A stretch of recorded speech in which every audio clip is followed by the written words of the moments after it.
Hello. Hello. What is up? What is up? How we all doing? Can see we already have some people here. A Korean bloke and the unseen. What's up? How you guys doing today? Hope you guys are having some fun time. You know what? Actually, I forgot. We are on Twitch here, so let me activate these Twitch things. Jeez Louise, it's been a while since we've been on Twitch.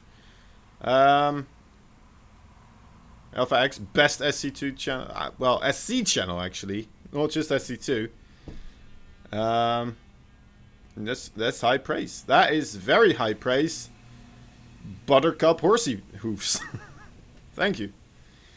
Thank you. All right. Well, I mean, we do have ourselves quite a bit of StarCraft coming up again here. I hope you guys will forgive me about the green screen there on the left side. Sometimes it's, well, I guess it's on your right side. Sometimes it's kind of juggling in the wind, saying hi to Aphrodite. That's mostly because, you know what, it's windy today. And it's kind of the nature of it being windy, isn't it? It really is. Also, there's cars out and about. For some reason. Crazy. Just what we need, eh? Just what we need. Anyway. We're starting off with innovation versus a barcode, which, you know what, can only be SOS, probably, right? SOS would be the barcode here. Am I crazy? Am I crazy? Is that actually the matchup that we're having here? Let me double check this for you guys. Alright, it should be this one. There we are. Yeah, innovation versus SOS. So yeah, this is group stage group stage 2. We have Group A and Group B going on strong. And well, today we're doing Group A, and Group B will be taking place on August the 23rd. We should be on, Sunday at the same time, same place, same channel, and yeah, some pretty cool stuff overall right there. You know what, actually, I realized I didn't link myself up to Team Liquid right here. Let me just go ahead and do that as well. And then we should be good. And we should be good to get this stuff started. In the background, actually, guys, they are just doing the veto system right now. So we're just kind of waiting for that anyway, as we are relaxing, having a good time. Enjoying ourselves some StarCraft 2 later on, of course. Right now, just kind of the calm before the storm. As I'm just, you know what, trying to link up on Team Liquid.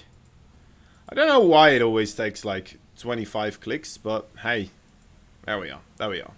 We're good now. We are good now. Blemo. Just in time. Just in time. First map will be Everdream. Second map will be Death Aura. Third map will be Pillars. The Pillars map. The big old Pillars map, of course. The Maturino page doesn't work. That shouldn't be the case. Oh, wait, I see. Well, 1 second right there. Unos momentos. Unos momentos. Blemo. Blemo, that should be the trick. Yeah, the word code is in the link, exactly. Yeah, it's a lot of copy-pasting overall, and when we're doing the copy-pasting, sometimes the thing we copy-paste into is like, you know what, let me just get rid of that space bar right there. If you do exclamation mark Maturino, that should give you the right link though. Should just be clickable right there. And yeah, of course that is, you know what, very much appreciated overall. Thank you Buttercup Horsey Hooves for helping us out with that one. So yeah, what you guys doing today? What's been on your schedule so far?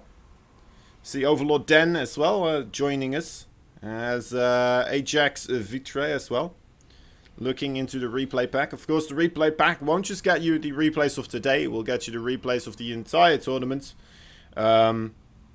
So all the previous group stages, these 2 group stages, and the finals as well.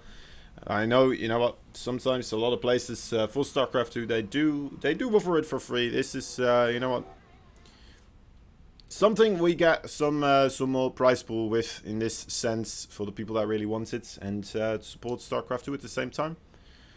It's a bit of a give and take. If you want it, you know, for a little bit of a easier price, I believe we also give it to people that are supporting the Patreon or people that are supporting through the YouTube. Well, no, the Twitch subbing.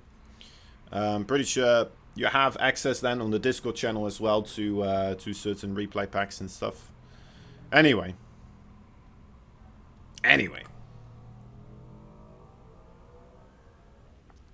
For a moment there, I thought innovation said no instead of go. That would have been awkward. That would have been awkward. But we are starting this off, of course. There we are. The most beautiful sound in the world. The countdown sound. Whoo. Whoo. You think Ino is going to lose to SOS? I'm wondering what's going to be happening here. It's going to be a tight one. Nonetheless, I really do believe. Yeah, it's going to be a weird one, I would say. Right? Overall, innovation. It's not been looking as great in TVP overall. But he's facing against SOS. SOS, one of those guys. I mean, don't get me wrong. He's a great guy. Absolutely amazing in the StarCraft 2. Big fan of him. Overall, his strategies and such. But ultimately, it's a bit of a hit and miss, right? It's a little bit of a hit and miss. If it works, most brilliant guy in StarCraft 2. If it doesn't, it's a little bit like, what was happening here? What was the decision making that led us to this moment in time? All right. There we go. There we go. We have starting in the bottom left side. Let me actually quickly grab that blue and then change it to his actual name. SOS. It still goes by SOS, right? I don't think he yeah, I think he changed it back from the $sign or $sign. Anyway, yeah, it's all GSL format, guys. So if you it will all be just best of threes here today. But of course, it's a double elimination bracket kind of thing, but then on the minimum scale of things. Anyway, in the bottom left side, we have ourselves the blue Protoss fighting for the China Green Wings. He is SOS. So right side, you know what? He used to be the dismantler of the Protoss kind. Now I'm not quite sure anymore what he really is. You know what? Most favored in matchup wise, right? It's a tough one. I think it's TVC, maybe, perhaps. It's TVP. It's not been as shining as much, mostly because of the shield battery overcharge, which, you know, kind of followed most of his strategies.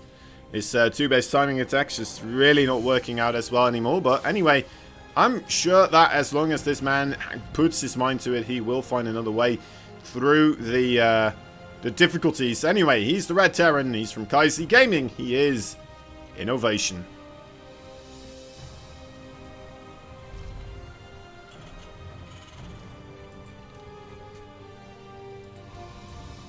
Alright. So I was watching, I'm like halfway through this. Don't worry, I won't do any spoilers. I was watching the Umbrella Academy Season 2. Very cool show. If you guys haven't checked it out, yeah, it's definitely a cool one to see. But yeah, oh my dear lord. I wasn't sure what I would expect from this, but they are certainly delivering on that one. Feel more overall inclined to keep watching than I was with the first one, so that's a good thing. That's a good thing. Anyway, so that's still a little bit on my mind as we start off this series.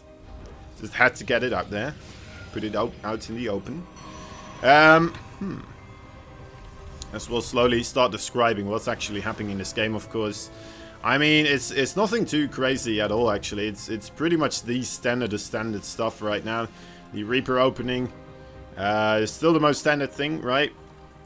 The Marine opening getting some traction overall, but ultimately the Reaper opening still reigning supreme overall with gaining that intel, as we saw right here. He didn't really get to see the Twilight Council, but still doing alright. Might be able to come back around for a second run anyway at some later point in time.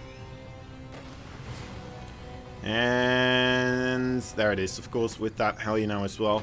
Another chance to get your hands on a little bit of scouting info. So yeah, what we're seeing here is a blink opening, standard, right, for SOS, and a Widowmine drop for Innovation as well. Now, if both of these two players are playing standard, I'm prone to give the advantage to Innovation overall, right? Because, well, it's standard, that's what this man does, that's all he does, really. Oh my god, look at that wiggling. Alright, in he goes, sees the Twilight. Sees it upgrading, trying to get a couple of probe kills here, but doesn't really get them. That's okay overall. Of course, a Hellion and a Reaper, more expensive than just a Reaper on its own. But you won't get in there anymore with just the Reaper. So, a bit more of an investment overall, but now that Innovation knows what he is really up against, it's going to be a lot more easy for him to really plan the rest of this game, of course, yeah. Well, at least he should have a strong inclination as to what he's up against, right? Seeing the 4 gateways, seeing the Twilight Council upgrading something here, seeing the Stalkers now as well, right? 2 Stalkers here. Does provide a little bit of intel. Okay, there we go, 1 probe. I don't think we're going to get a lot of them here either. Okay, well, I guess 2. 2 still better than 1. Ultimately, but just by smidge. Keeps the Medevac and the Widowmine alive, though. That is a big deal. Keeping that one alive makes it a lot more difficult here for SOS to actually move out with all the Stalker numbers that he would like to, right? So, as we can see, there's a single Stalker here. Actually, he's only leaving a single Stalker so far. So he's gonna have to pay extra attention to the defense of those probes, especially because there's a Liberator on the way as well. Even he comes with the Widowmine, Liberator being set up as well. There's no probe movement so far. 6 of them go down as SOS is busy trying to micro with the with the Stalkers right here on the other side of the map. A siege tank now as well coming in, and only 4 SCVs go down in exchange for 11 right here. And okay, well, I guess he does get the Liberator, but that is that's a nasty bit of extra peeling on that economy there for SOS that he really didn't want to have happen. All right, slowly whittling away the overall the overall money that SOS was making there. And now we're in a situation where Innovation must be feeling pretty darn comfortable. Right, 45 works was 39. He knows he did a boatload of damage there. And well, looking for that Warp Prism, doesn't really get it, of course, but anyway, yeah.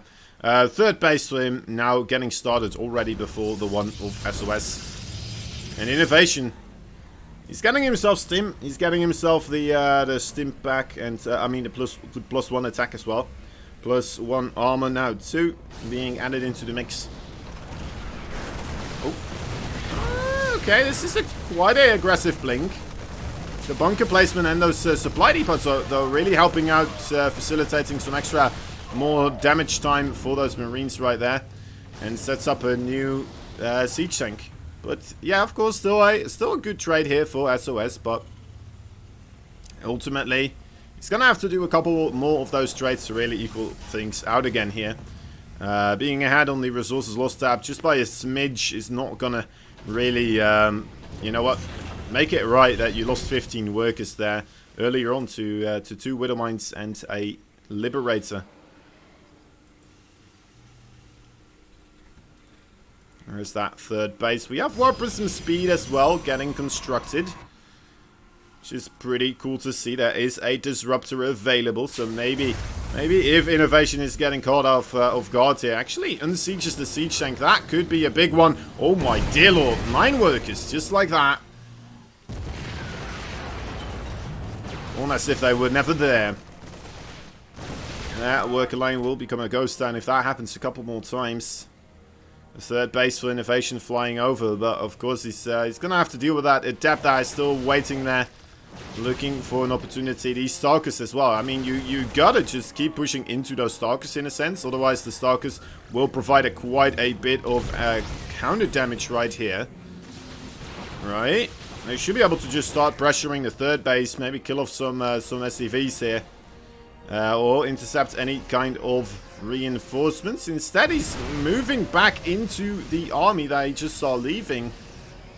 Trying to figure out the positioning here, I suppose. And, okay, gets the recall going. He's not gaining optimal value there from those targets, I would say, but maybe he doesn't need to. Oh my god, he doesn't need to. He's fine. He's perfectly okay. Jeez Louise, that's their second massive disruptor shot already today. 25 of them have gone down so far. Wait, what? Wait, what was that? I'm sorry. I'm sorry. This is Innovation versus SOS, isn't it? Did I join the wrong lobby? Interesting.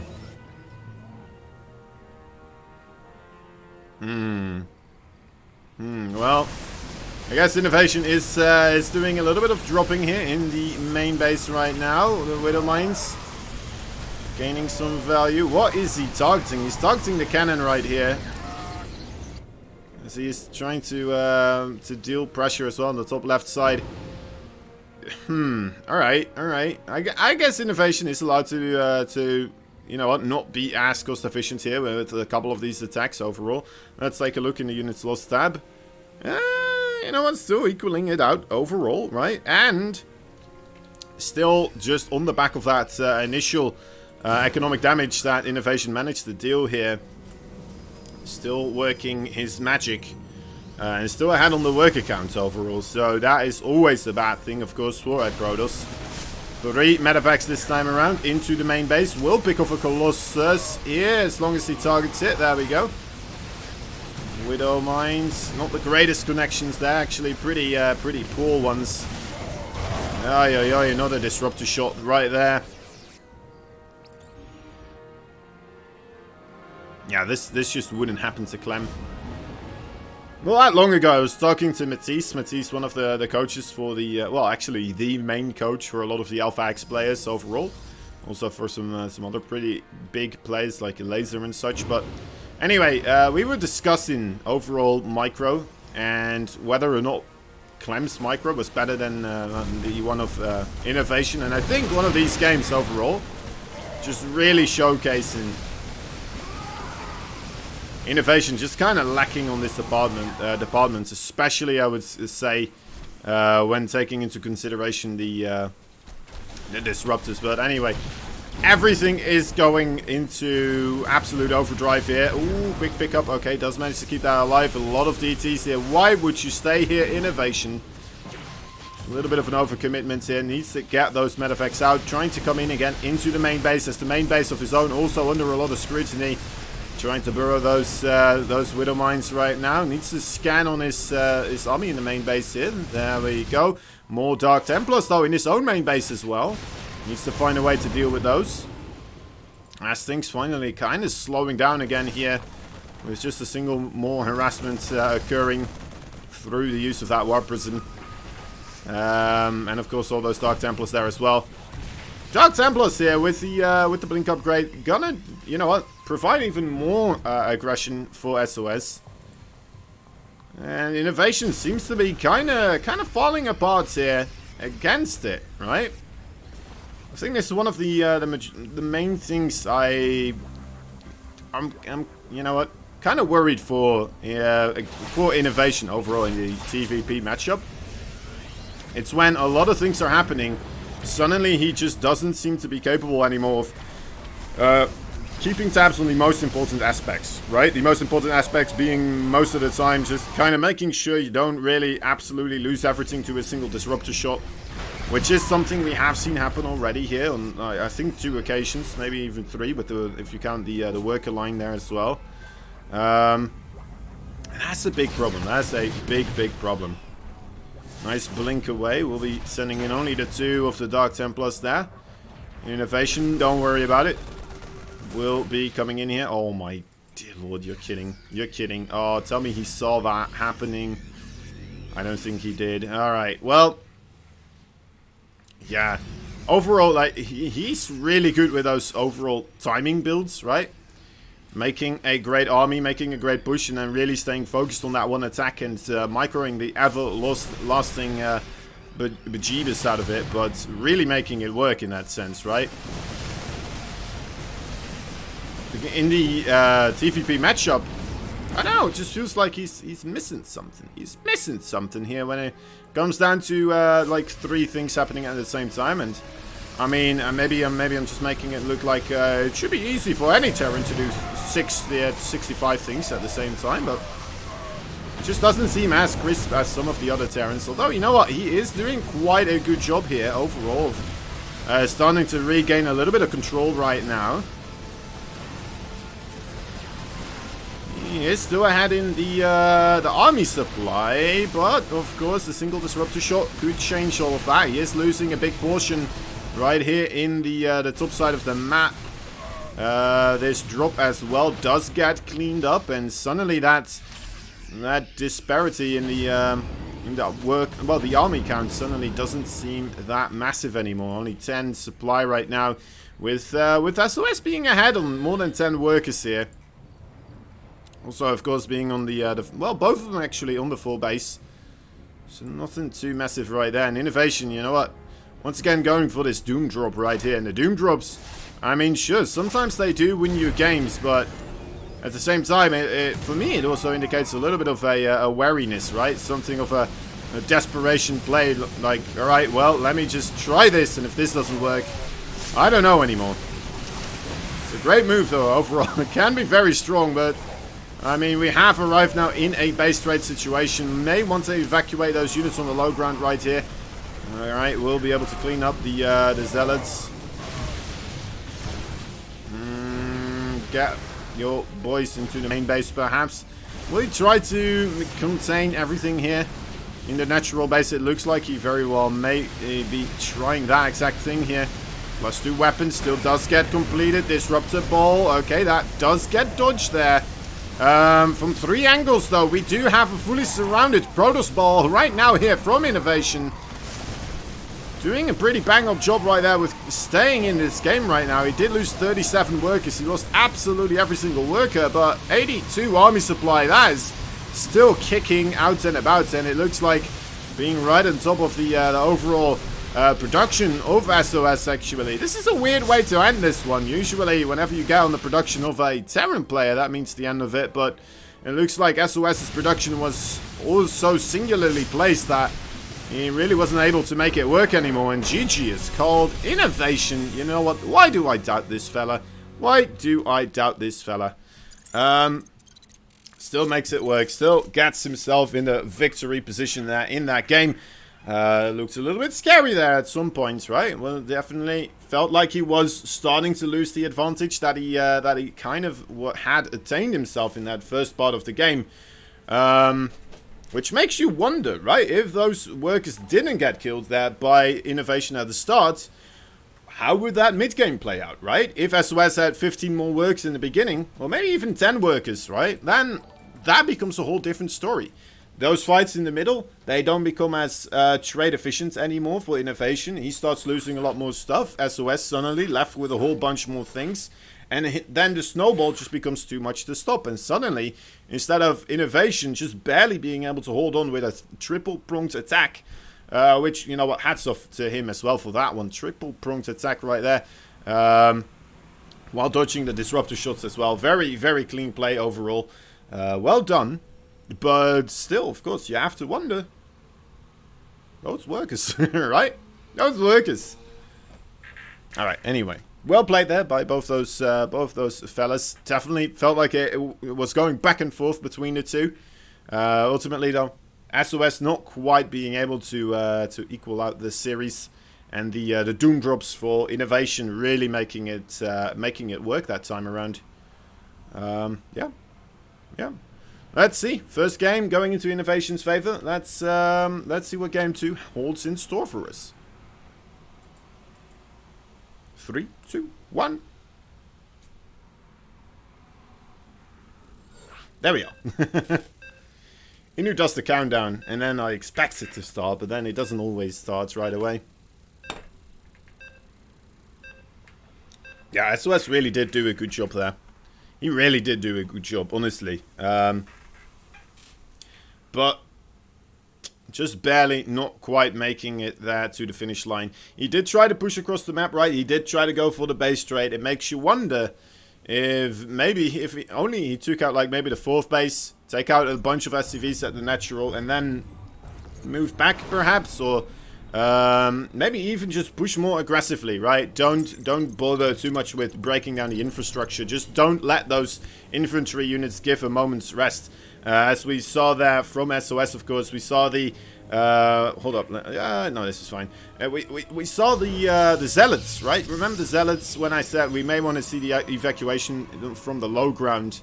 Those zealots were pretty much on their own, right? Most of the other real damage-dealing units from the Protoss Force were just stuck kind of on the A-move attack, right? And that's when you get those weird interactions where a lot of the Colossi, the Stalkers and such are shooting supply depots, command centers, and what have you not. Now, overall, if you're already winning very happily, that's not a bad thing, but if you're in a weird situation, you know, a base trade situation, you need to get yourself with your entire army clump on top of one portion of the army and don't give a chance to recuperate. And that's exactly what happened there. And unfortunately, the Zealots a big part in that one as well, I suppose. Really, you know what, the meat shield of the Protoss forces, if they were still there in that final engagement, who knows how that would have looked. Colossi would have done more damage. The Disruptor maybe would have gotten 1 or 2 more shots off. Anyway, enough overall thinking about what happens with the previous one. We have in the top left side a blue Protoss fighting for the Jinna Green Wings. He is SOS. $sign, oh $sign. Bottom right side, 1 point on the board for this mad lad. The red Terran player, he is Innovation. Hey, do you know what happens with Enki Alexander TV? I'm pretty sure he's still just going strong. No? I'm pretty sure he is. Wasn't he doing the GSL qualifiers yesterday as well? I think he was. No? Oh, gas steal. Interesting. Interesting. Might cause a little bit of a stir there in the plans for Innovation. Going for a Marauder play here right off the bat. 2 barracks as well. Very, very peculiar. We're gonna have to keep our eye out on what's gonna be the idea on this one.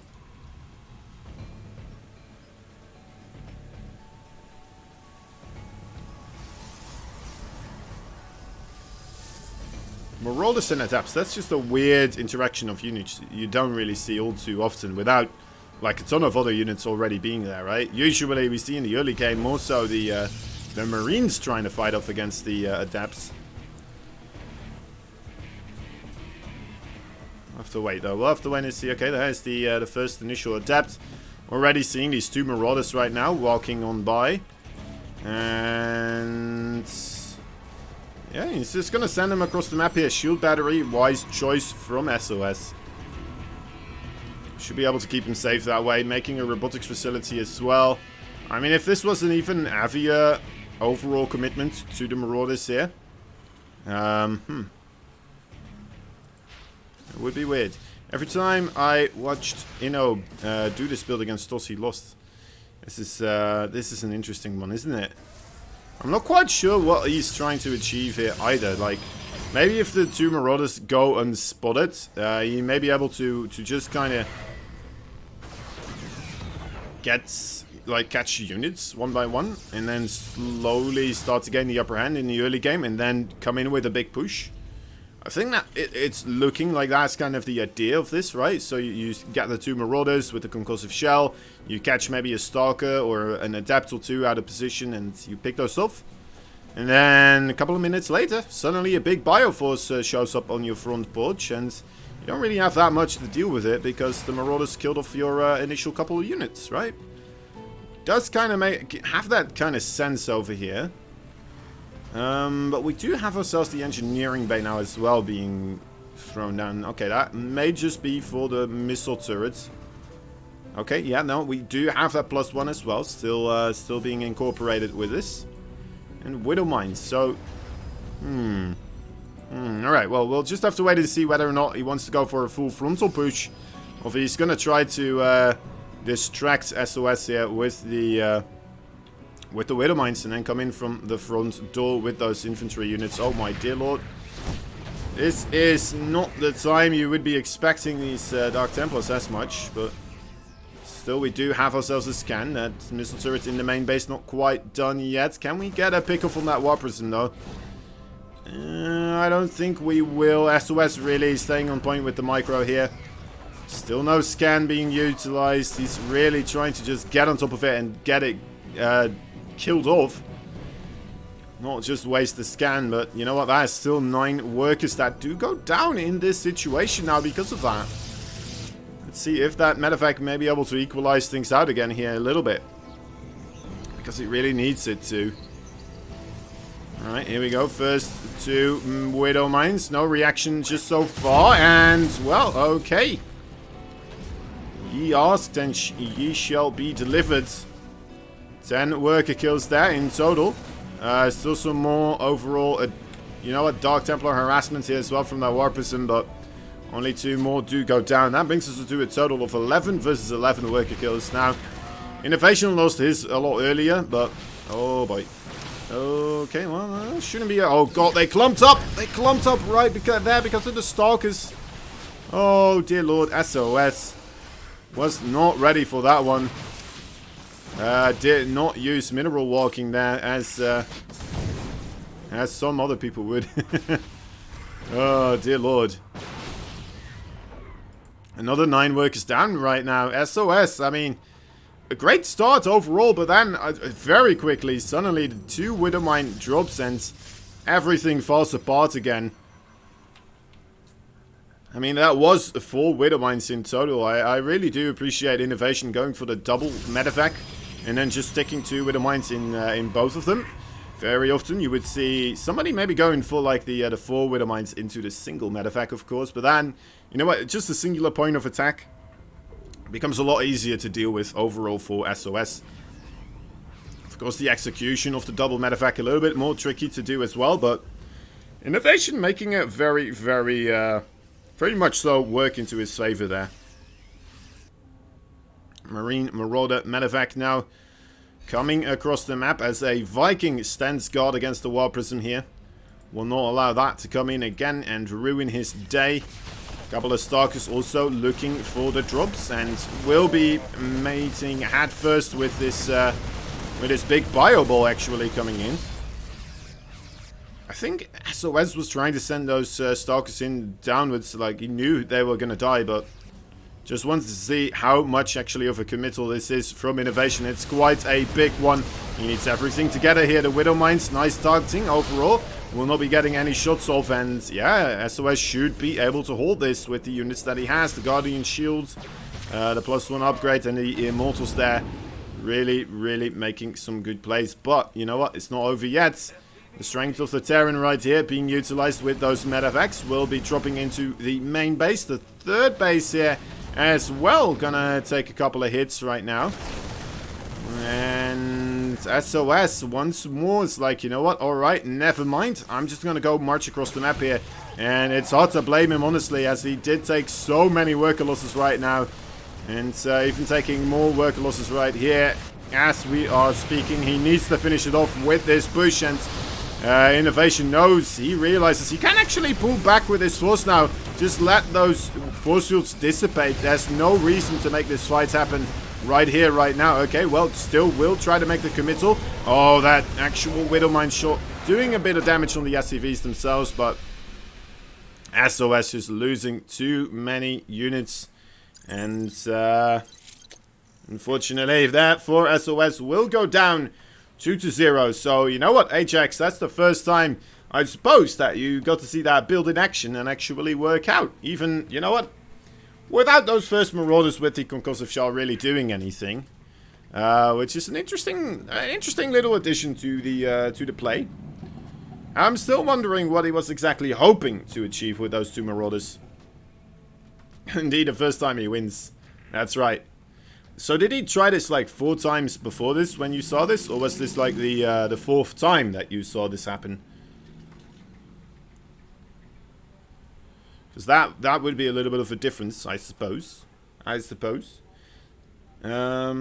Anyway, guys, we're gonna have to wait for the other players to join here. We're gonna do the veto process, of course, as is per usual. We're seeing a lot of followers come in. You guys are very much appreciated. Hope you guys are having yourself a good time with the StarCraft 2. Illy Steve, Relic Sarek, Ratil, TL, Adept, no wait, sorry, that's a Kumulus 6, Chris to the top,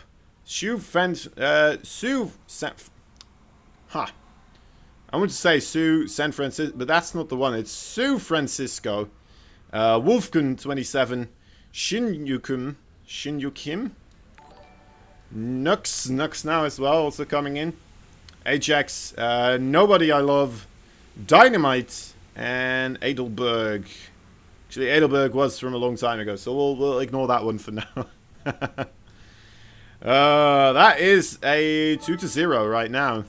Yeah, so Armani and Time will be joining in for the next round, and we'll be seeing who goes up against Innovation in the winner match, and who will be going up against SOS in the loser match. Was that an old-timey horn somebody was using right there? Did I make that up?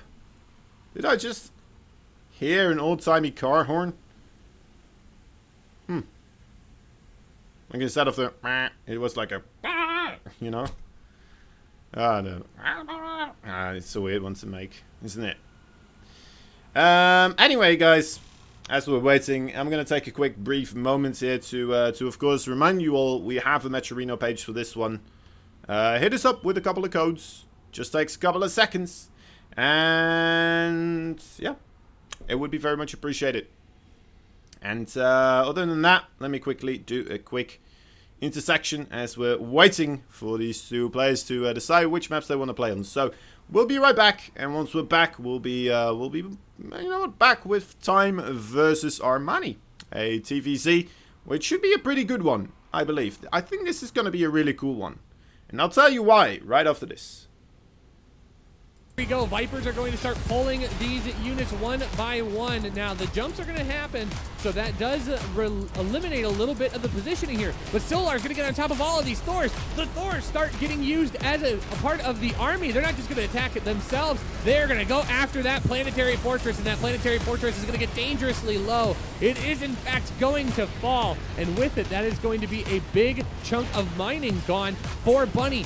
But look at Solar. He's still maxed out. He's killed 9 workers. He's stolen so many high-value targets of a Bunny.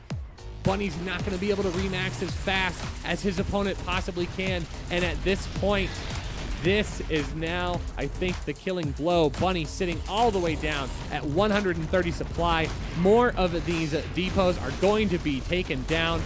And we are seeing the slow, inevitable fall of our Red Terran from Kai-Z Gaming.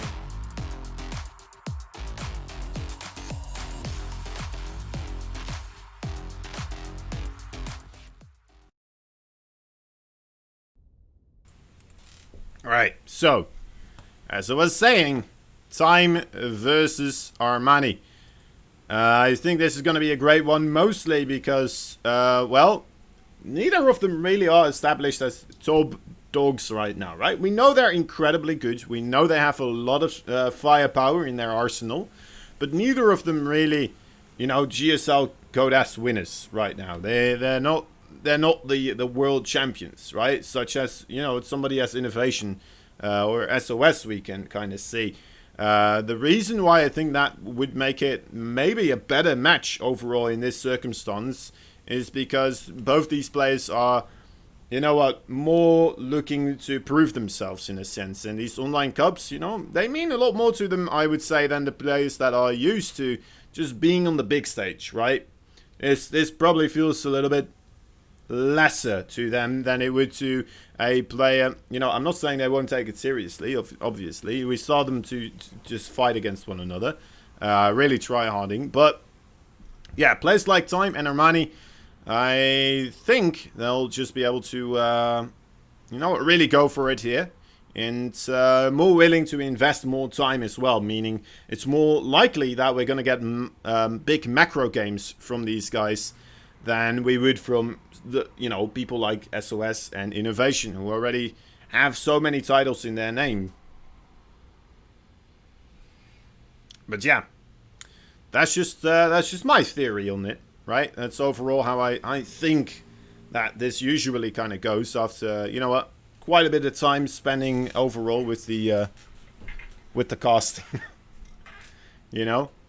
And that's why I think this one has a great chance of being absolutely amazing. Now, another possibility is, because we don't get to see these guys maybe potentially as often, is that it may just be a little bit of a mismatch, right? That is still a possibility. It is the best of 3, so it could very quickly just go very lopsided. That's always a threat. But, yeah, with players that I'm not quite sure how they really match up against one another, it's going to be even more so of a threat overall, right? But, yeah, only Armani and time will tell.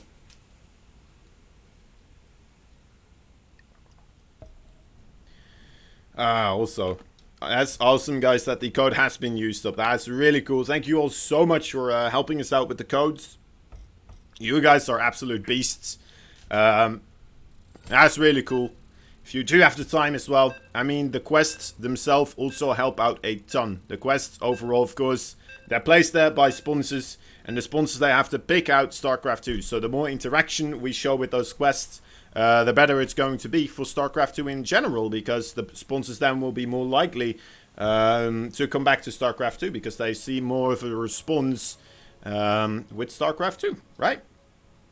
They see more interaction with what they put up when they add StarCraft 2 into the mix. So, you know, keep up the good work, guys. I believe in, yeah, I believe in all of us. And you know what?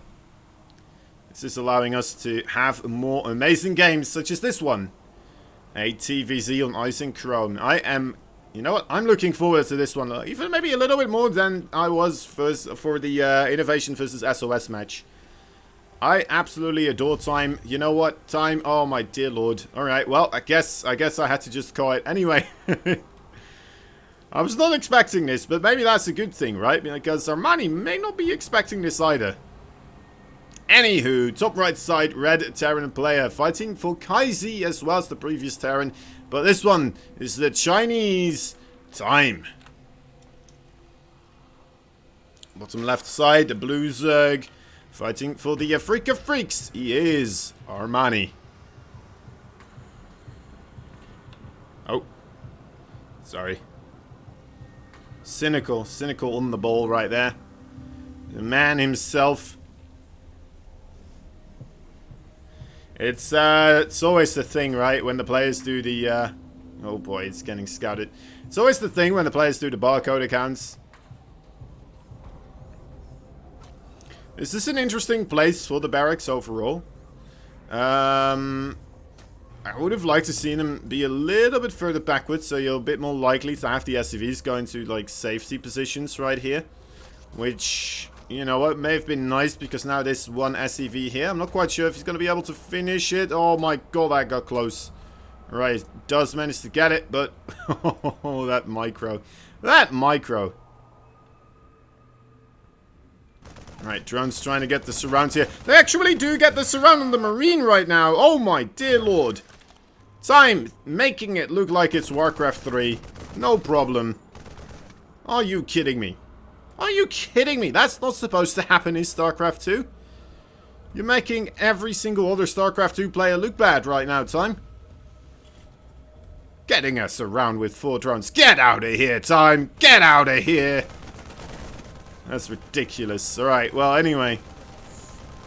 I mean, Armani getting the 4 drones around.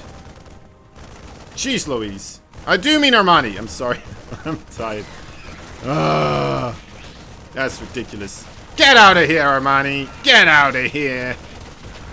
Time, I mean, maybe Time should get out of here as well. Getting surrounded by 4 drones. Get out of here, Time, as well. Both of you. Just.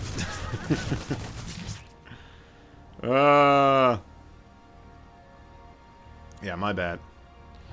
My bad. Anyway. Armani!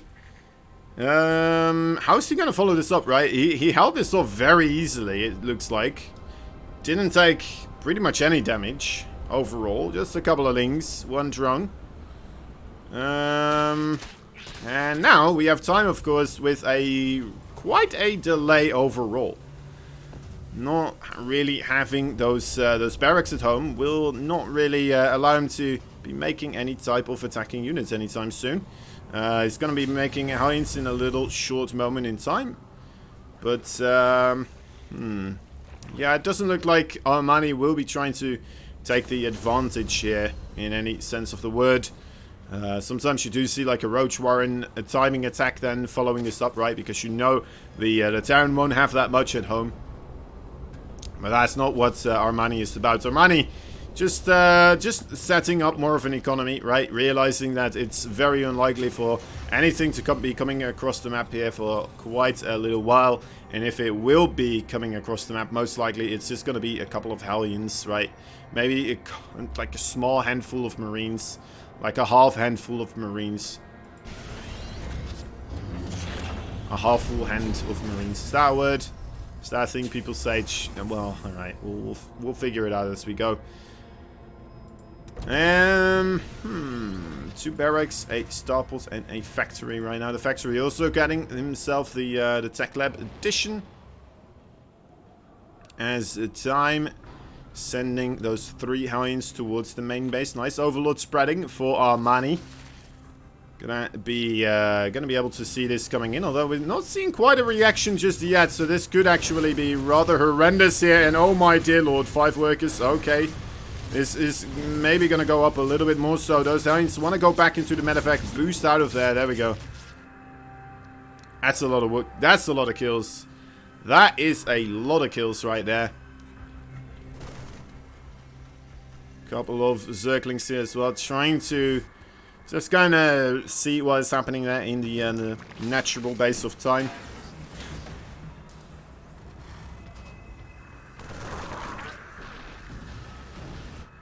Medevac doing medevac things.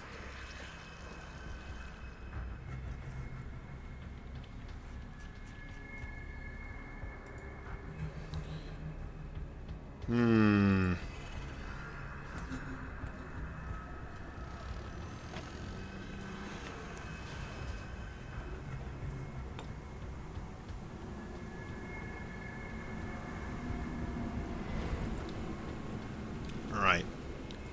Neither of these players really aware of what the other one is doing right now, I would say, but you know what, time will be seeing what's happening here in these spaces pretty soon as he's stimming on in. Single siege tank, a couple of those Heinz still in the backside, going to be ready to prepare for any Ling run by, trying to get the tank themselves. And suddenly, you know what, Armani looks like he has been droning up a little bit too much, trying to recover from the initial Hellion attack right there. Especially because he didn't really... Oh my god, that was nasty though. Just a little bit too slow, unfortunately, for Armani. He does lose that 3rd base, but he does manage to clean up the siege tank and clean up most of those Marines. But ultimately, that is still a very, very successful attack, of course. Not too much to sneeze at right now for time. He's going to be ready again here, it looks like, for another attack, setting up that 3rd base now as well for him. At the same time as the Zerg 3rd base, and that already at 7 minutes time. That is, with 7 minutes on the clock, I should say. That is rather ridiculous. Not something you would like to see as a Zerg player here, but you know what? This red man from China, just always on the ball when it comes to his overall showcasing of skill. He's pretty darn good, and it looks like he's been starting to prep up a little bit more so again here. As we're seeing him, you know what? Absolutely wrecking Armani so far in the first parts of this game. Maybe if he loses 1 or 2 more attacks though, Maybe there will be a opportunity here for Armani to try and launch the counter-offensive. Which would be a great thing, of course. But at the same time, if Time just keeps up this pressure, doesn't allow Armani to recover the lost drone count, recuperate his numbers, and this could be absolutely horrendous here for Armani. Of course, I would mean that Time has to keep being aggressive, has to keep moving across the map here. We'll do so with just a safe amount of medavacs, right? Keeping this pressure up is all you gotta do at this moment in time. There is Baneling speed though, so you know what? He needs to be even more careful now. Needs up a bit of creep. Oh my dear. Okay, well. That is not that. You know what? That's not careful. That is not what you would call careful at all.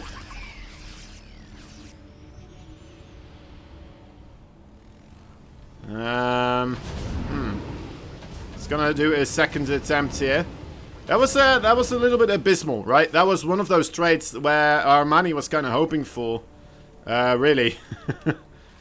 That he would just be able to run those Banelings in. I mean, it's a little bit wary. Maybe there was something else happening there, right? For Time where that grabbed his attention away.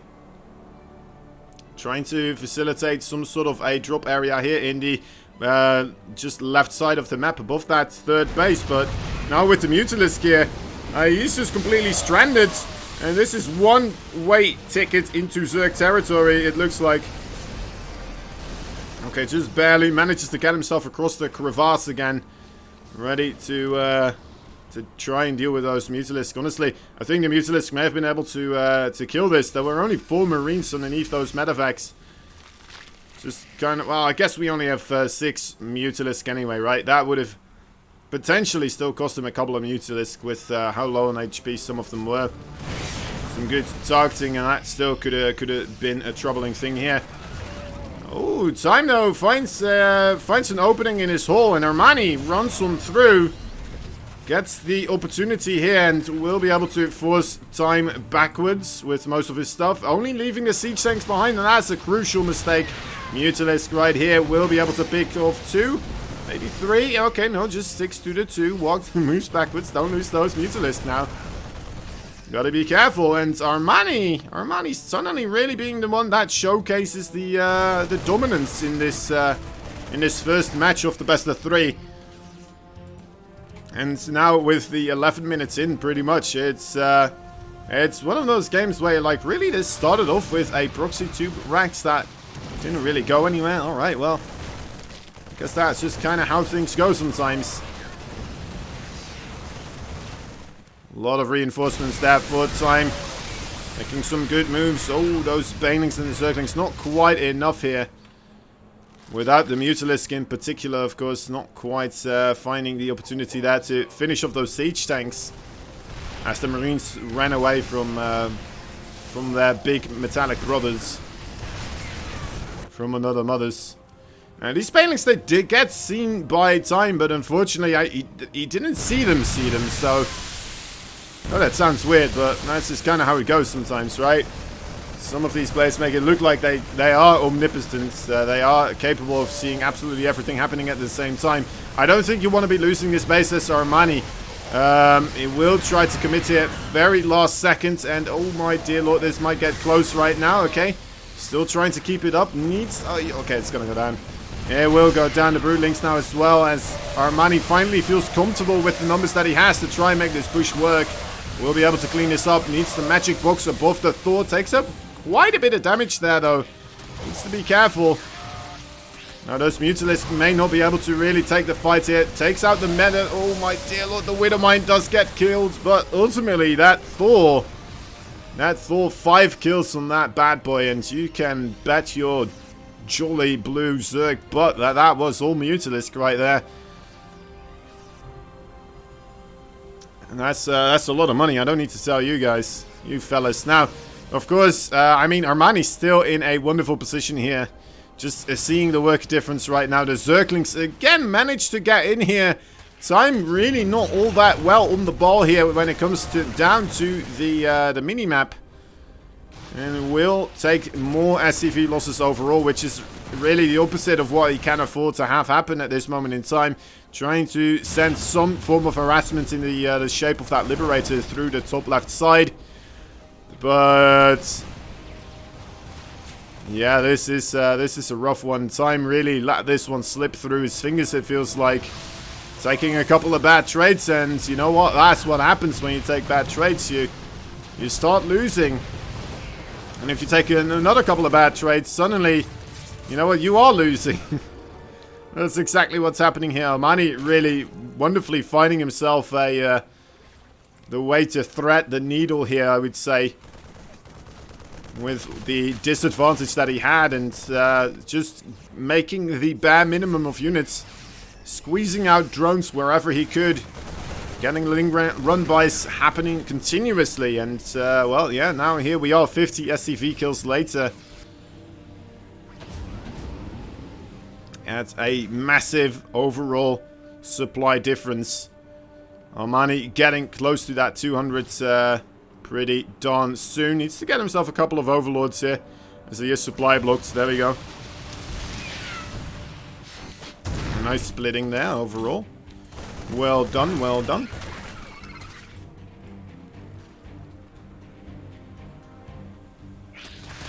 There we go. A little bit too careful there. Doesn't manage to get it. Now, we're also seeing the infestation pit coming up. But ultimately, I'm not quite sure if we're going to be seeing this game going into the late game here.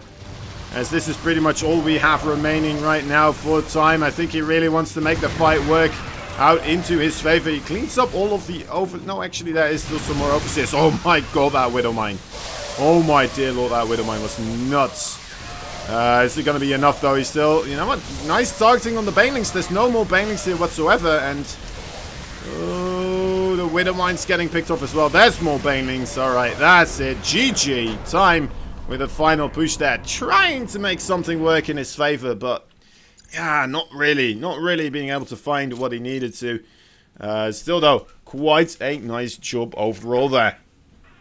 Nishi, SC2, Mad Mag as well. Thanks, Evolve. Nux, or I think I already called out Nux. Anyway, thank you all for the follows. Hope you guys are enjoying the StarCraft 2. And well, if you don't enjoy StarCraft 2 overall, well, that is you came to the wrong channel. You came to the wrong channel, my man.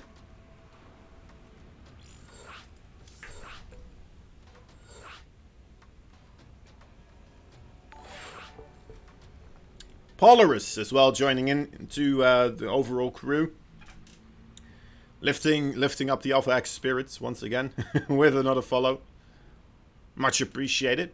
Yeah. Alright. Time and our money.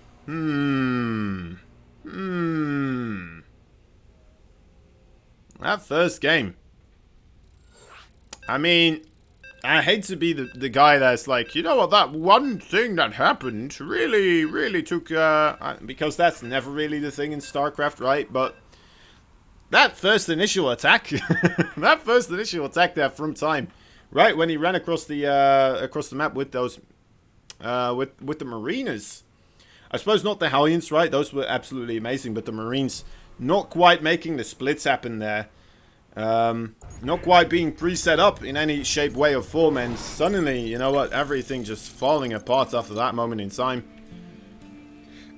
And after that moment for Time. Or in Times overall. I don't know. It's always difficult playing with, you know what, just casting with people that are named very generic words. Jeez Louise.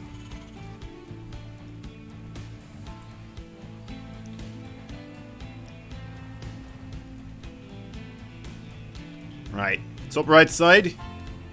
Got a massive lead, and then just barely couldn't quite make it through the final parts there to lead that into a victory for him.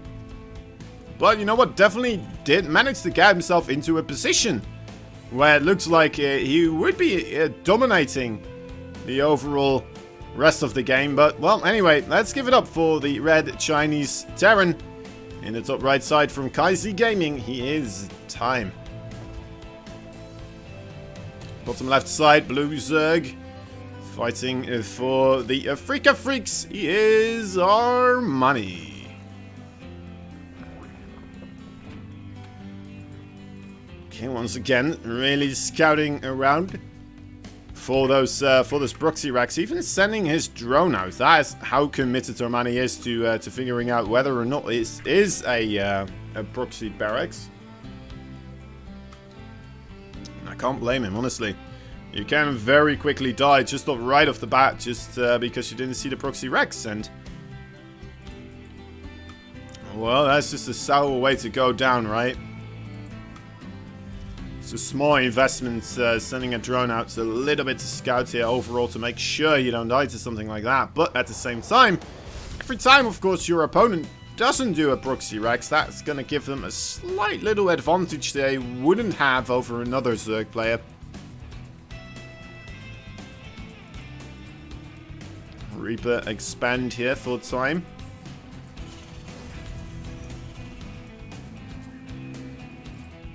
As standard as they come.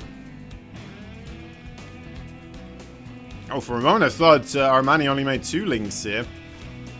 I've never seen anybody really try to do this with 2 links. I don't think it's gonna go well. Right, just chasing right until the edge of the creep, then moving backwards. Nice micro so far. Queen's gonna come out, and those links perfectly fine. Well done there overall.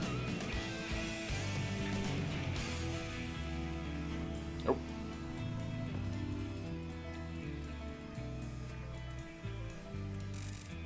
Oh, that's interesting.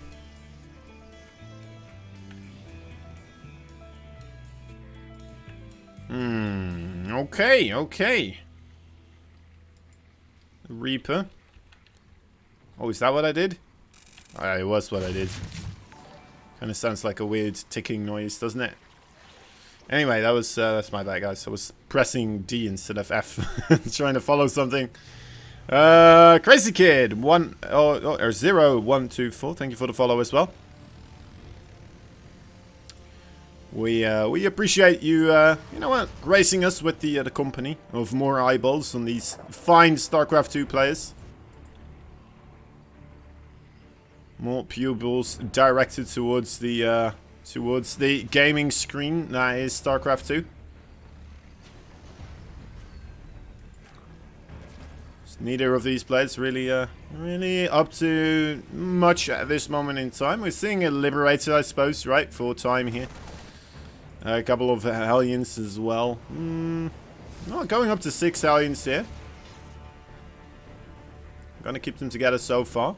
That Liberator should get scouted out though by this Overlord, as long as Armani does click on the looking around there. Actually, you know what?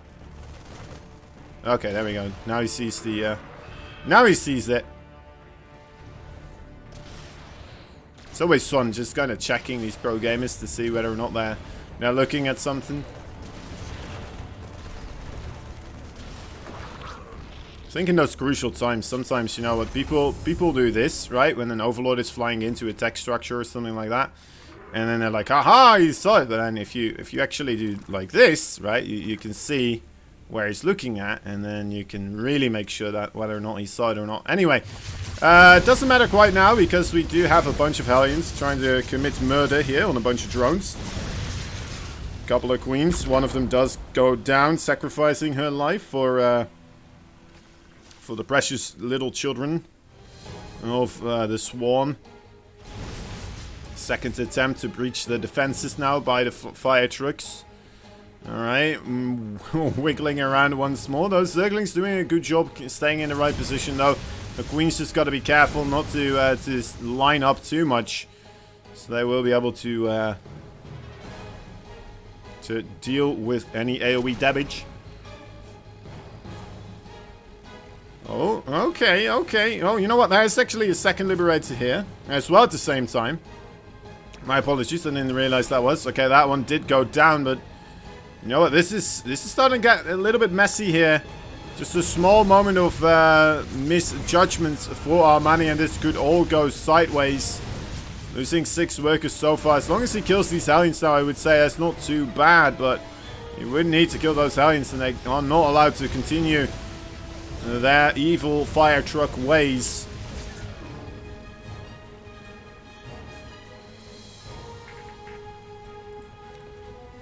If only the ancestors of the fire truck, you know, the fire trucks of our day and age, we could see the fire trucks now. How their children fire trucks have grown. Become actual fire trucks. Anyway.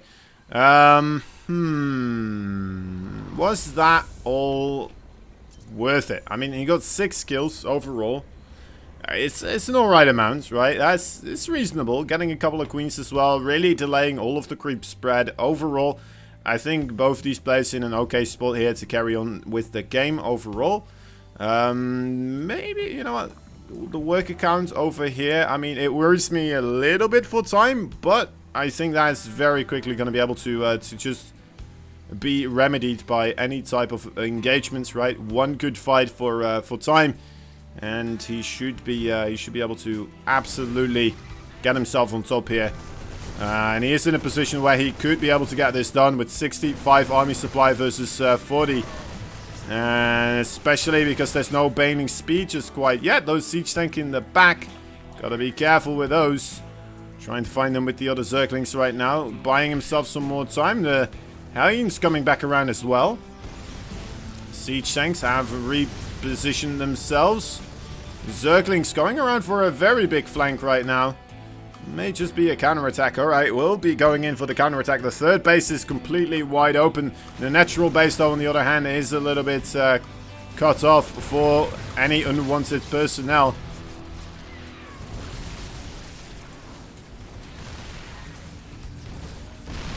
Alright, Zerglings now ready to go from the backside as well. There we are. We'll surround the Marines here. The Banelings just need to get on top of them. Ooh, okay, I think he just barely had enough Banelings there to make that work out okay. But ultimately, with all of this, he lost well, he didn't lose it, I think, right? No, he just got to cancel the 4th base. The 5th base? Was that the 5th base? Okay, what's the 5th base? You know what? I think time with a second push in here may just be able to get himself further and further ahead overall in this match right now. Although that's what I've been saying the previous time as well. As long as he doesn't mess up as crucially as he did the previous time, he should be okay. Here we go. This hatchery does go down now as well. And that's some massive damage once more on Armani's economy. As time will be ready and to just simply move backwards, reposition with his reinforcements. Set up the siege tanks on an even better position here, right below that ramp. And this becomes even more difficult now and even more crucial to keep this base up. As Armani already lost 2 bases right now. Okay, finding an opportunity with the siege tanks on siege. This is off of creep though. So will not be able to trade out as efficiently with those banelings as he would like to. Also not really getting the creep to miss back as he you know, we would like to see. Overall. Oh boy. Oh boy. And this is kind of what I thought was going to happen in that first game, right? Time continuously applying that pressure, forcing Armani to keep making army units, slowly whittling him down.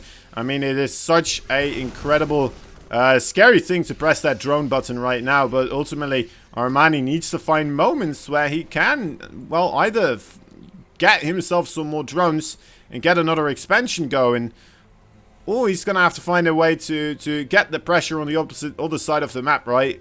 And then that will facilitate him in a little bit more breathing room to actually make those drones appear here for the hatcheries to mine with.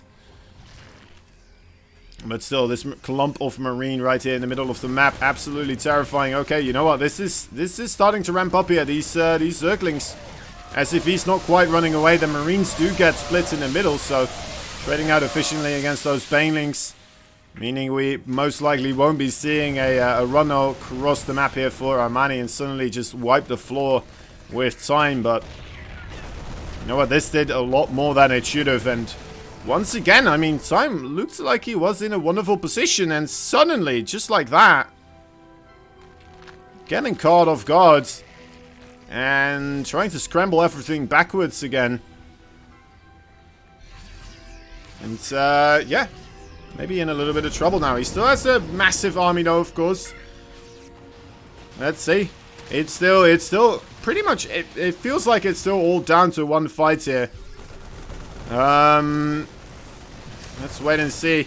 One fight that goes a little bit too heavily into the favor of one of these players can end it right now. Oh, dear Lord.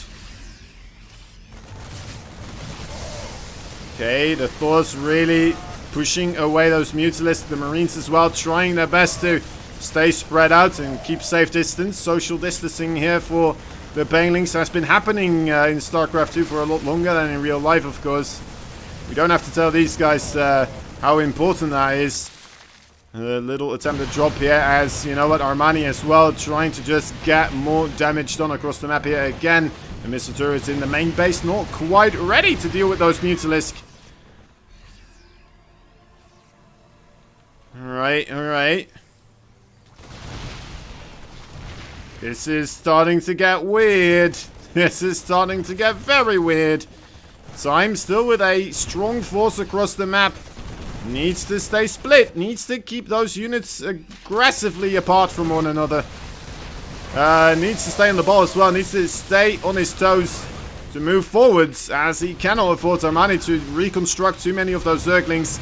Losing more and more SCVs at home though, as well, as he's trying to multitask, trying to facilitate some sort of a defensive force here in his own base. With the Thor, the Marines continuously running back and forth between these bases as he's trying to get himself pushed in here. The Banelings don't blow up on the Thors, that's a big deal. And they get rid of the entire attacking force. Guys, I'm a little bit worried here once again for Time. He is falling apart once again after he was looking absolutely fantastic. Although he did take out this base, right? He did manage to do that. Armani actually only on a single base economy right now, as we do still have mules for Time.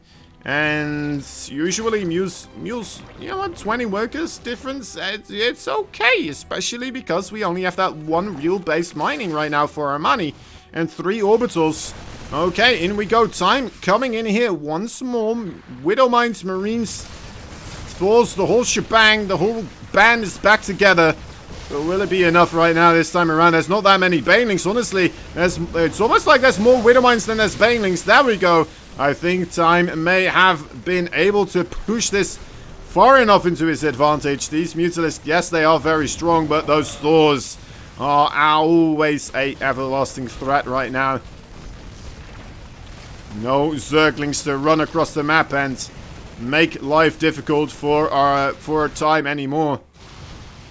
Except for those, well, I guess the Widow Mines still fall victim to those Mutalisks.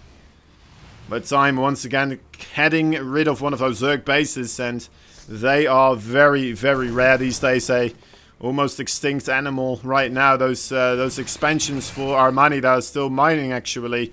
As we have 4 low mineral patches right here. Armani. This base right here, this is what it all comes down to. If this gets kicked out, that is gonna be it here, I would say, for Armani. Needs to keep this up. Needs to keep this alive at all costs possible. But will he have the price that he needs to pay right now? Or the money that he needs to pay for the price to keep this base alive? I don't know if he really does. Widow Mines. Oh, dear Lord. No, he really doesn't. Marines, Thor's gonna push in here. There's no more Banelings available. I mean, there was one. It's already gone. GG is called. Time manages to tie up the series. After a pretty back and forth game right here. Continuously on the edge of a knife, just balancing back and forth with this power struggle between these two. And man, all right, that was kind of the type of games I'm kind of hoping to see from players like these, right? We're gonna go into game number 3 as well. So overall, nothing to complain about. It's a best of 3. It's a best of 3 between these guys. We're doing a full GSL kind of style group, and yeah.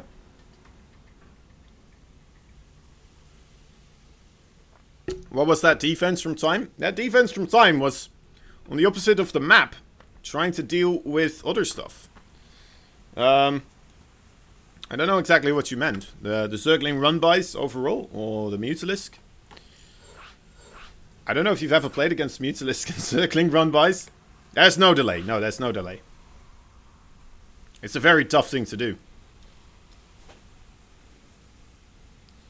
The game is not even if time does not have Lynx or Mutalisk in his space. That's right. That is right. But that's the way you kind of play with the Mutalisk and the Zerglings, right? It's the overall mobility that they facilitate that makes them so powerful.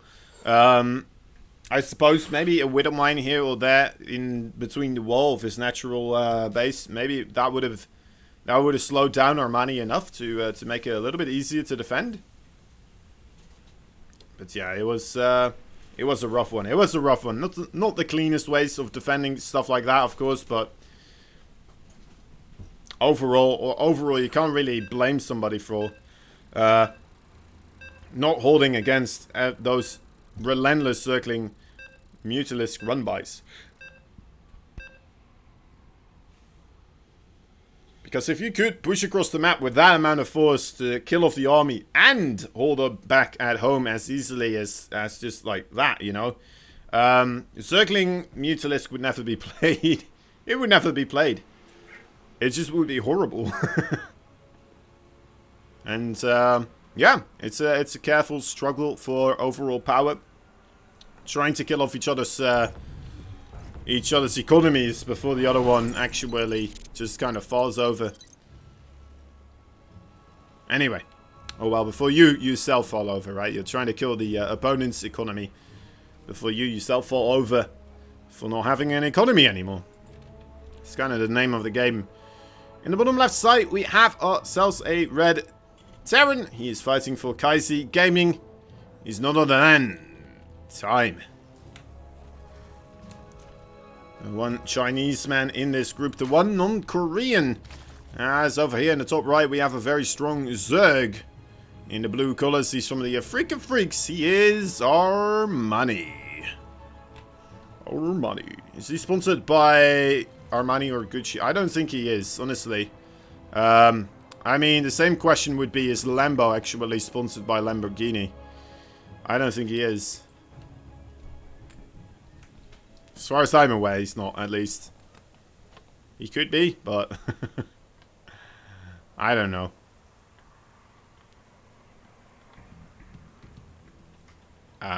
The relaxing sight of the Overlord. Slowly drifting in the wind. To be as free as an Overlord. I feel like Armani and Time has been mixed up multiple times this series already. I think I did it once in the Ice and Crime thing. I don't know. Maybe I did it again. I apologize. Anyway, guys.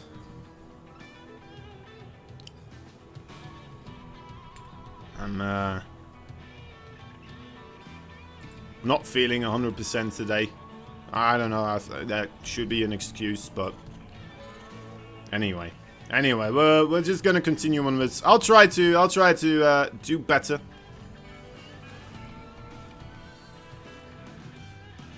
I'll try to do better. We got ourselves a a Reaper opening here again. We have that drone scouting around as well once more. Looks like, you know what? Yeah, just a little bit, just a small poke behind this right here. It is 1-to-1. Yes.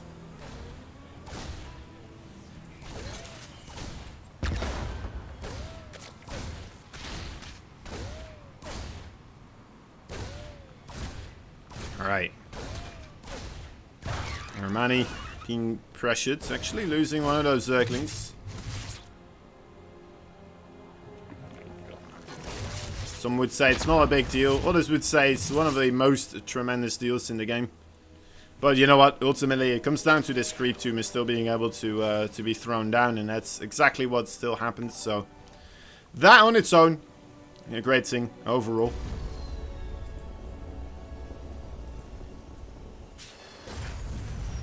To Hellions and Tech Lab, rather close by to that starport.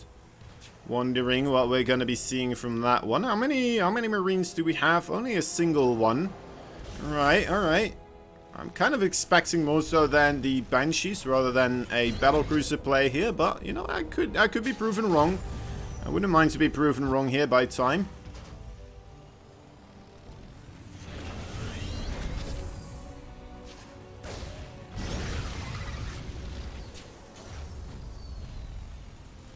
Okay, there they are.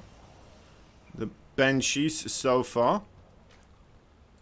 And what's happening in the Zerg base? Just droning up like a regular Zerg should, you know.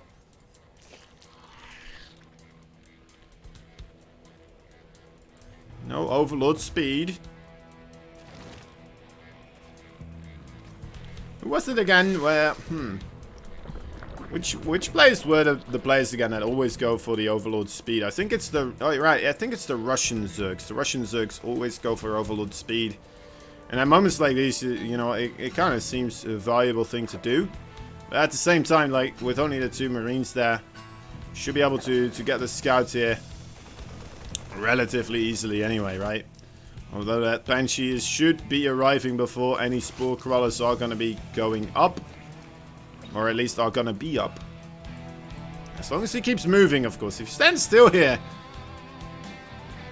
Well, alright, if he stands still here, that's not going to be the case, of course. Do we have an armory? We do have an armory. Alright, so this is there where we have the Hellbats now transforming. The Banshee trying to facilitate a lot of damage. Oh my god, that nade on the Queens. Absolutely lovely stuff here so far. There is a Spore Crawler being made in the middle here, trying desperately to get himself some sort of stealth detection against these Banshees.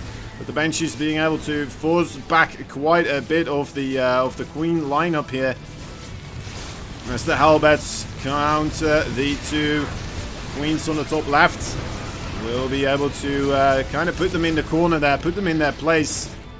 Spore Crawler from the natural base being repositioned, being reutilized in the middle of the map right now. Trying to grant himself that self-detection against those well-timed Banshees.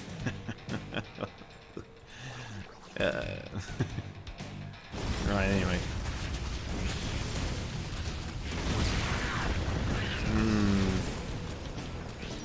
Yeah, alright, there go the final couple of Hellions. There's still the 2 Banshees, but ultimately, I mean, 2 workers killed. And what do we have overall in units depth? I mean, a reasonable amount of Zerglings. 1 Queen. Ultimately, yeah, he's ahead in the overall units lost tab, but... I mean... Actually, I think he's gonna be okay with how this kind of turned out.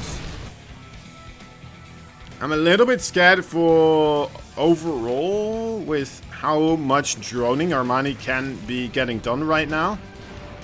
Right? Because it's gonna be a long time before there's anything else coming across the map here that's actually a threat. We're gonna need quite a production of a lot more Mariners here to really facilitate any kind of damage. And yeah, now this is where the kicker comes, right? We didn't see that much of a difference in the worker count, but now because of the overall safety Armani is feeling here, it does allow him to go up to like 70. You could go a little bit higher perhaps if he wants to. As long as he stays in good positions here, as long as he keeps tabs on what time is doing, he should be able to, you know, with what he has, the tools that he has available right now, make a proper defense happen. Let's see if he will be able to get that going here. Already a little bit of a scrappy one, a weird one how it's starting off. These Marines trading extremely well against those Zerglings right now. The Queens do manage to force away those Banshees. One of them did fall, it looks like. The other one almost gonna die as well.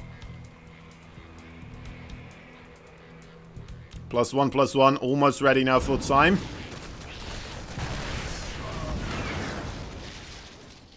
And let's take another look at the units lost tab here. You know what? Not much more of a difference there, right? Ultimately, the more, the higher the overall resources lost tab gets, the less important a difference of 600 is going to be. 600 minerals, especially if you're behind on the gas lost as well. And maybe Armani kind of overestimating the time he had here to drone up. Now kind of being punished around, being played with on his side of the map right here by the overall forces of time. As he is pushing further and further forward to siege tanks and quite a good amount of Marines in a well-positioned spread formation. Okay, here we go. The Banelings rolling on through. Only 4 of them remain, but I think it may just barely be enough there. Alright, does clean it up. Losing 9 workers there. Not the... Wait a moment. He doesn't clean it up. Oh my god, 5 Marines. Okay, that should be... Oh my god, still gets a shot on those Banelings as well. Okay, that was about as equal you can get a fight between Terran and Zerg to be. Reinforcements, of course, for Armani, though, continuously was arriving in that battle. The reinforcements for Time, on the other hand, not quite as heavily arriving non-stop there. He was bulking up, and now, after that first fight, suddenly he's ready to come in again. More of the Marines. Oh my god, the Widowmines. Unburrow. Okay, no, nice micro backwards. Does not get shot by his own Widowmines. That is, you know what? I guess something that mostly just happens to me. Alright. You know what? If you do want to use Banelings to blow up rocks, then you're free to do so, Armani. Just a single one. Just a slight little short moment there. They weren't so low HP, probably didn't really anticipate the... well, the Banelings getting close by enough before the Mutalisks shut it down themselves. Right. It's because he can. That's right. Now, you know what? After all of that, suddenly... I'm just getting more and more worried here for Armani. That's kind of how this seems to be going, though, continuously throughout this best of 3, right? Time manages to secure himself a lead. Armani somehow manages to make it an equal fight again. And then, well, either Time just barely manages to hang on and push across the map, ultimately finally finding a victory, or Armani, just with relentless circling run-bys, manages to secure himself a victory here. And we're seeing Time trying to be a lot more careful overall with how he's pushing out, right? Continuously finding the, well, sending Marines, Widowmines, stuff like this, into little corners of the map, trying to figure out when those circling run-bys are occurring, so that when he does push across the map, he's going to be able to reposition some stuff a little bit more quickly in order to defend against those units. Now, the problem for Time, though, of course, is that if he sits back too long here, trying to just play this safely, right? Armani not really committing to anything. And at the same time, because Time is sending everything backwards, all the meanwhile. Ooh, nice retargeting there onto the Mutalisk. Hold up, hold the phone. Okay, it looks like, you know what? There's no Zerglings ready to do a counterattack this time around. Has Time finally found an opportunity here. Oh, those are big shots from the Thors. Big shots for a big mechanical boy. One day, my son, you will be a real boy. A big Thor made out of made out of human flesh. Alright, that is the run by right now. Oh, yeah, careful for those Mutalisks, losing quite a couple of them. Defending this location rather nicely here for Time. And yeah, I mean, didn't lose a single SCV in that entire thing. Getting more Mutalisk here as well. Caught out by a Widowmine. Still waiting for another flank perhaps from the left side. Suddenly shutting down the retreat there for the Mutalisk. That was quite a nasty connection. And now the overall units lost tab looking nastier than ever here for Armani. And it did in any other time in this game in particular.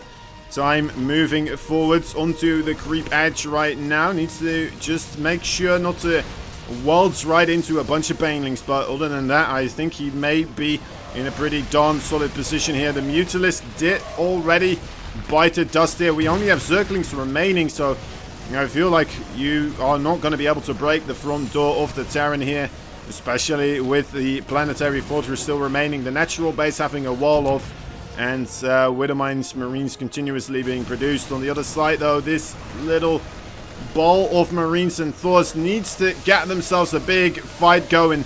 Still needs to finish this off as well. They did kill off one base, but killing off another, that is the dream, of course. Do we just have too many Banelings here? Against the Thors, they don't do all that well. You may want to consider having a couple more Zerglings here. And I think that's actually the problem. It's not a problem, you say it all the time, but I think we had too many Banelings there. Trading out super cost inefficiently. But still, you know what? The reinforcing Zerglings, a couple of Mutalisks, do come in to save the day here. And once again, this is becoming a strange, weird game where both these players taking punches. And neither of these players really willing to let up right now. Oh man, that's command center. Okay, lifting up right here. Would have liked to see the repair happening a little bit earlier there, of course, but not quite being able to facilitate that. Sending in the main base now as well. Desperate for cash is our time. Thors. Maybe you can get that Thor picked up by the Medevac and help out with the defense here. Instead, just trying to scramble up more defenses, of course, on the right side as well. More Zerglings, getting a lot of value there. Not only killing off SCVs themselves, but allowing those Mutalisks to get a lot of stuff done on the left side of the map. Not allowing time to just focus on dealing with the Mutalisk, which is the one way to deal with Mutalisk, really. Really just staying continuously focused on them, because there's so much to do to really try and stop them. Right, you gotta set up flanks, you gotta lift up those Thors in Medevacs, and burrow Widow Mines in those locations as they are just moving and moving across nearly willy from base to base. And Armani, once again, you know what, setting himself up in a pretty okay spot. The scary part, though, or the scariest part here, I would say, is the army supply, right? The army supply for time still absolutely terrifying. He has an okay amount of orbitals right now. And killing off a planetary like this, I mean, that's going to make the deficit of the army supply even more so apparent. And oh man, this is a scary one. This is a very scary moment in this game right here, as time will be sending absolutely everything across the nest. How many Banelings right now available? 0 Banelings available. 17 on the way, but they are still in production. And well, the Red Terran enclave of reinforcing units moving in for the kill right here. The Thors and the Marauders ready to take the brute force of those Banelings right on the shin. And the Mutalisk once again attempting to do a little bit of a run by. Nothing much being worked out there for the Blue Zerg, and it looks like time may have found himself a victory here. As Armani desperate for a victory. I think he's going to send those Banelings across the maps. No, okay, he's sending him up for a flank here. He's still making more and more Zerglings, trying to just come in from an unsuspecting angle, I suppose. If he cleans this up, this is still going to be a scary one, I'd say. Oh my god, 13 kills from that Widow Mine. I desperately hope those were not just all Banelings right there. And they very well may have been. They very well may have been, because it was just Banelings coming from that side. And, well, I think this is it, guys. These are the final moments here for Armani in his first match. He's gonna have to go up against SOS and the loser bracket right there. It was SOS, right? I'm pretty sure it was. Yeah. Innovation won 2-0 against him. So, of course, any Armani lover right here. It's not done quite yet. There is still hope. What you gonna do? It's windy, guys. Anyway, yeah, he might still advance through to the last play of day.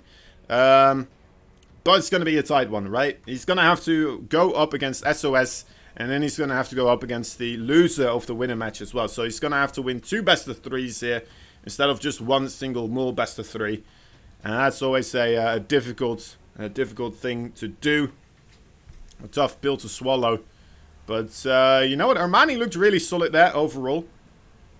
And wondering if we're going to be seeing more of those plays here in a little bit. Are we doing the winners or the losers first? We always do the winners match first. So we're going to go with innovation versus time. So a little bit of a TVT, and we'll see what's going to happen. All right. And as they are setting it up, guys, we'll be right back. Just a quick moment, and yeah, a minute or two. They're already doing the vetoes. One moment, please.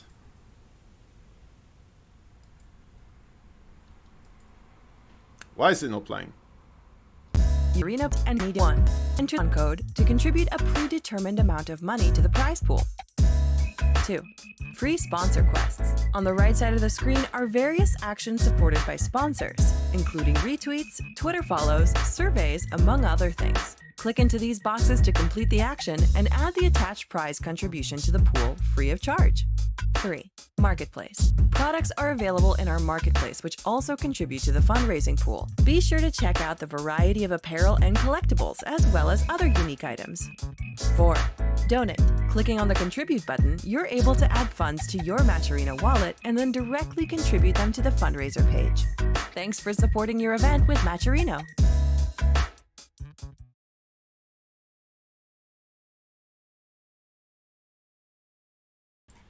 Hello.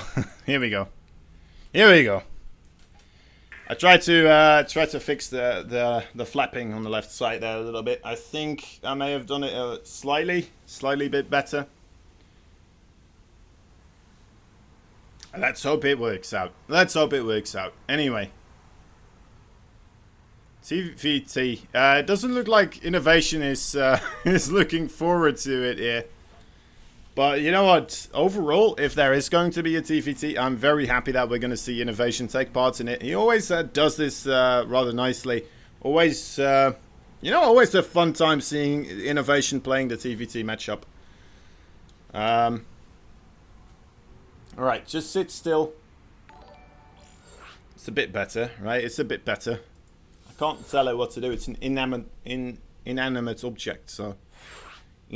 Inanimate object. Inanimate. Anyway, what's up, Isaac Newton 2? Thank you for the follow. Flav Catern. Caboose SC2. And Shadow Only. DFTT. Lucky JL. And Gaswild. Well, thank you very much for the follows. Hope you guys appreciate the StarCraft 2 content. And we hope to see you guys more so in the future, of course. But yeah, mostly we hope you are enjoying the StarCraft 2, which is the main goal here, of course, right? Getting people to come together and have a good time with StarCraft 2 overall.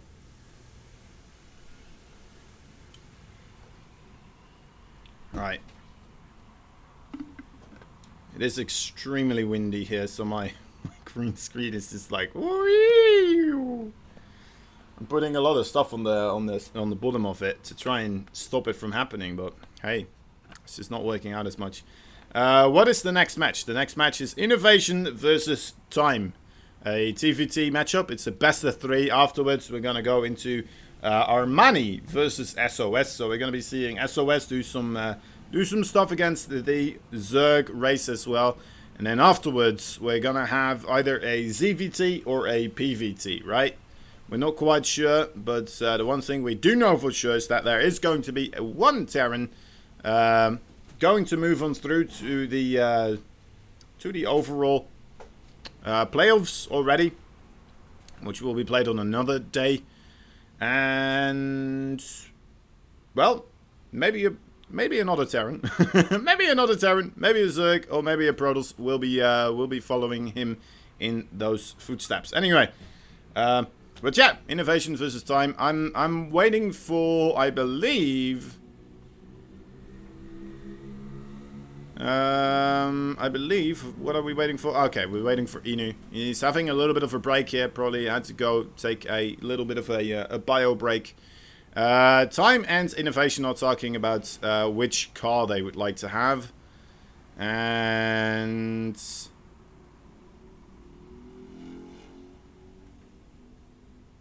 I'm not quite sure what they are talking about. Okay, so Time would like to have a 911 Porsche.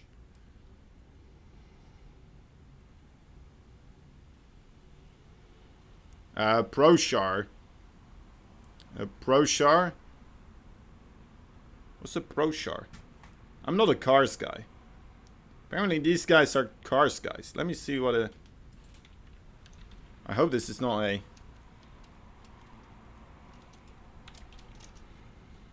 Let me see. Is this just how they say Porsche? Apparently this is like some sort of paintball thing. Anyway. Oh, he changed his mind. It's a Lamborghini now. No, they're saying ProChar. They're saying ProChar. Also, he said Porsche at one point, but... Ah, well. Ah, well. We're loading in. We're loading in. We got things started. Very interesting. So, either a Porsche or a Lamborghini. Very, very, original. Isn't it? Very original. Alright, well, good for them. Good for them.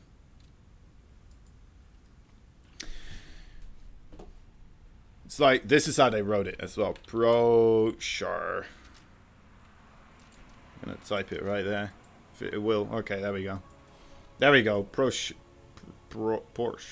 Yeah, it's, they don't know how to say it exactly, I think. It is one of those weird European names, isn't it? Alright, anyway.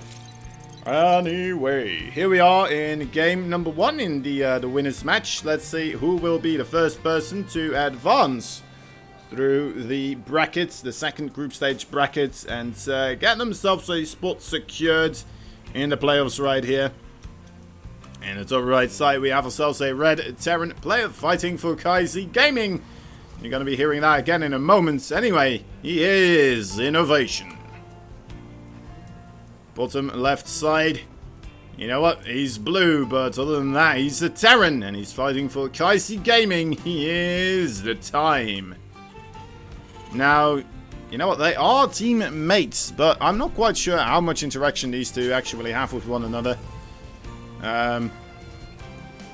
Seeing how their interaction really was, what car do you like right now? You know, it does feel like one of the generic kind of small talk overall.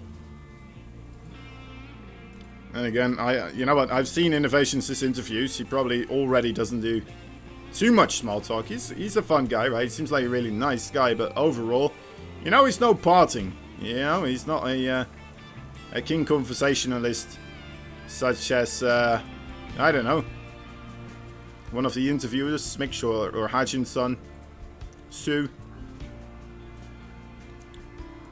Yeah, he's called the Machine, right? And it's not just because he plays absolutely maddeningly crazy good overall. It's also a little bit of his overall character, I would say, right? Where the name, The Machine, kind of feels fitting in a way. That's not unfair to say. I don't know if you guys are gonna go up in revolt for me saying that, but I don't mind it at all. I think it's a cool thing, right? It's a little bit more laid back. Well, maybe not laid back, maybe tensed up. I don't know. It's a hard fella to read, you know, like a machine trying to talk to a machine that could talk, but then I don't know. I'm taking this too far. Anyway, Reaper versus Reaper here. First interaction. Let's see who gets that first shot off. Let's see whose guns are bigger. All right, neither of them. Fair enough. Moving back. Moving back. A lot of interaction, that's right. Star Screamer Reno. Thank you for the follow as well. Star Screamer Reno. Single Hellions being created here by Innovation, as opposed to Time, who made a single Hellion.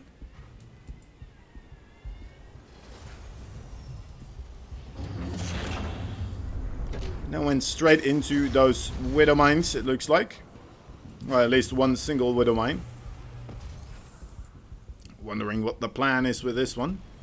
Innovation's still gonna attempt a little bit of pressure overall with the first initial Hellions here, and the 3 Reapers should do pretty good overall, right? As long as he doesn't take a big shot from that Widow Mine. But this is a sneaky one as well from Time. I mean, I know it's there, and I can't even see it anymore. Oh my god, he walked right into it. But is that enough now to clean up this fight? Yes, it is. My dear lord, that was a sneaky one. Oh my god, that was nice. Time really, really finding a good one there. Pulling one over Innovation's head right there. Innovation not quite being aware of that little line that was being drawn there in this air. The targeting system acquired his units, and they all blew up. So, what you gonna do? What you gonna do? Innovation taking the first loss here in this battle. Look at that. That's 100 extra gas, 300 extra minerals lost there for Innovation. That's good, guys. That's pretty darn good. Now, Time not taking any other kind of risks over here in this moment in time. He's just sitting back, chilling with that slight little, well, military advantage, I should say. It's not much of an economic advantage here, unfortunately, for Time, as actually Innovation the one that is ahead right now on the workers, and also with the 3rd base as well. When is this from? This is from right now. And they are playing right here, right now, live in a lobby. It's a Pro Circuit event, and it's live. I'm live, you're live. These players are playing live. It's as live as it gets. A tournament that's it's going on today. It's going to be going on Sunday as well. And then the playoffs, I believe, may be the next weekend or next Wednesday? Something like that. We're all live. Cast GSL. We can't cast GSL right now, can we? They already happened.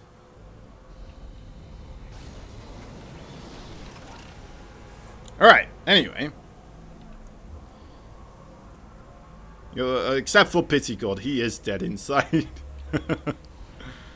Very disturbing there, but you know what? I won't judge you for it. You know how some people just like to be sometimes. Alright, slight bit of aggression coming out here for Time, looking for the first bit of holding off Innovation from getting that 3rd base. And Time, actually, because he built it on his on location, I believe, not going to be the first one to reap the benefits of having that 3rd base, even though the one for Innovation was that much earlier on, right? Interesting indeed. Also, the thing to worry about here is that, of course, that now that these units for Time are across the map, Innovation may have an opportunity to just send a couple of boys to the 3rd base and really cause a stir right there as well. But so far, not quite happening. And Time being the person to move backwards and then also start a bit of harassment overall with those the double Raven that he did create here. There's only a single Raven available for Innovation, actually. That's not a lot of them. It's gonna target down the combat shields, and that is absolutely massive. He does already have Stimpack, though. This may be Time thinking, assuming that that was actually Stimpack, of course, seeing how his Stimpack wasn't done yet either. Although he must take into consideration, of course, that that could have been combat shield as well. Oh, Nelly. Alright, here we are with a massive disable right there on the siege tanks. As we realize those Ravens from Time on the other side of the map trying to deal damage overall. But ultimately, was that a little bit too much? Okay, no, you know what? He's doing okay. He's going to clean this up right here. landing the Vikings, the best way to deal with siege tanks, of course. And oh my dear lord, what happened there? I think the wind really got me there. I don't know, it's behind the green screen. I don't know what just happened. Interesting. Alright, anyway. You know what, you don't get this kind of action in GSL, do you? my roof just collapsed. What in the world? Alright, I'm gonna take a look, guys. I'm very, very curious. Oh, I see. That's a strong wind.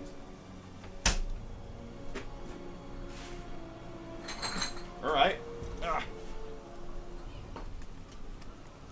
Apparently it's that windy that an entire box filled with all sorts of pencils, pens, and ink little cartridges for other pens. I do some drawings sometimes, but anyway, that is another thing. Apparently that all fell over there because it's so bloody windy right now. And, well, guess that's what I get for trying to, you know what, just remedy the situation by putting it back up again. Alright. There's also a book right now that is being turned over continuously. It's a big one. It's a really big... Wow. Alright, anyway. We'll just wait until the end of this game and I'm going to have to figure out how to deal with this.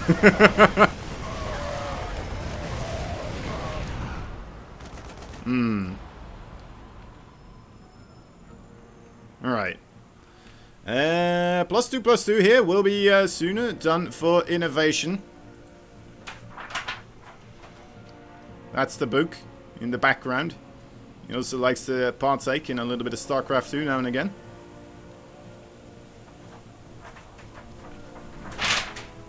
Oh dear, that doesn't sound good.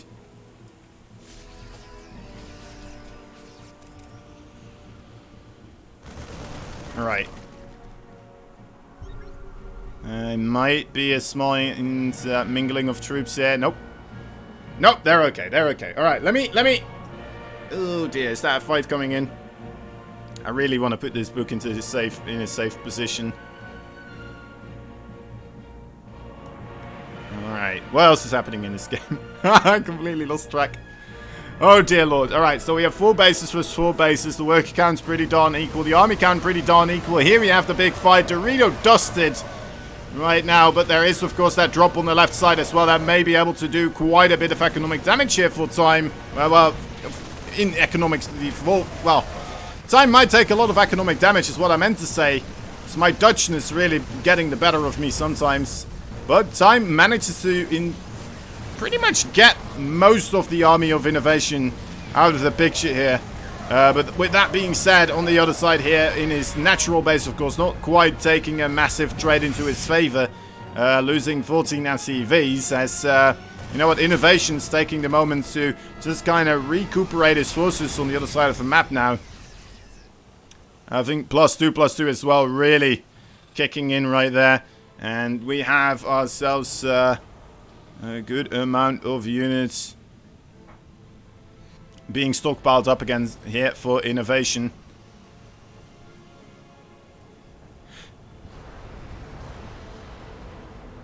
Alright, alright. Another drop on the bottom side here. Innovation really making the overall best use of the multi-pronged harassment.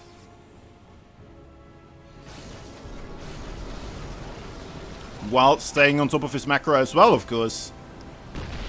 Oh, this may have been a little bit too cheeky of a siege here for time. Okay, only in range of one of those siege tanks, let's hope. Okay, well that's another dead siege tank right now. Trying to get closer and closer into the fight here. Liberators being utilized. The Marines for time really going into the crossfire there of those siege tanks a little bit too early. And the Vikings for time not really being utilized in that battle at all whatsoever. Usually you see the Vikings trying to protect the Liberators. Instead we saw the Marines for time jumping forward, trying to protect them this time around.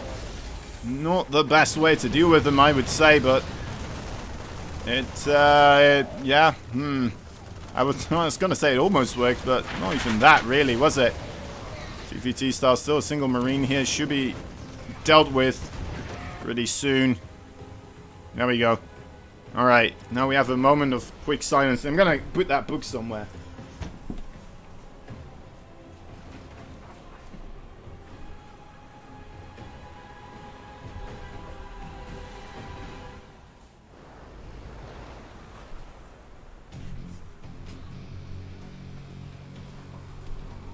Okay, they're coming in again. We're looking for a fight. Here is innovation. This is a nasty one overall. The Liberators are looking to get picked off. They are gone now, but complete air dominance for the Vikings goes into Innovation's favor. As you can see, Innovation as well starting to get himself the fusion reactor here, or the fusion core. Sorry, fusion reactor. Where's that from again? I think that might be a red alert thing or something. Where did that come from in my mind? Anyway, 3 medevacs for time.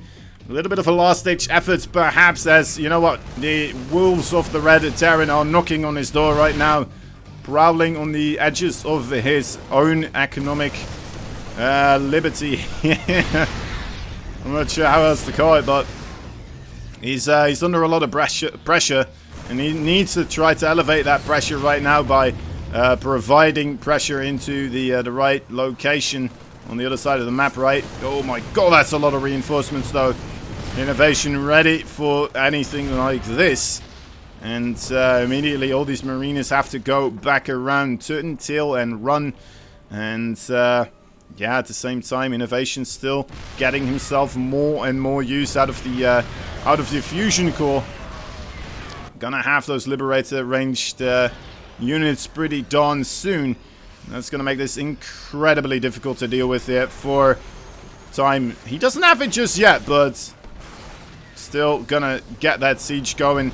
We're seeing Liberators now being constructed for time as well. He knows he needs Liberators, but he needs to have the air dominance as well. I'd say that's the even more so important part. He needs to get rid of all of those Vikings incomes time, and that's, you know what, that's gonna be it. He just can't really deal with the tank line up there, and GG is called. And that is gonna be that one. Our event and contribute in many different ways. Time had terrible macro. Well, I mean, when you compare somebody to Innovation, doesn't everybody have terrible macro? Doesn't everybody have terrible macro when you compare them to Innovation? TVT takes so long to finish. It's true. Oh, a little bit of a shock. There we go. TY is better macro? Does he? I think TY is just more so strategic overall and positional wise. He does very well. I'm not quite sure if his his mac 100 SCVs. Yeah, you're right. I'm wrong. Of course, 100 SCVs. This is true. Is that your hairstyle to win? I think the barber just hates me. I think that's the problem.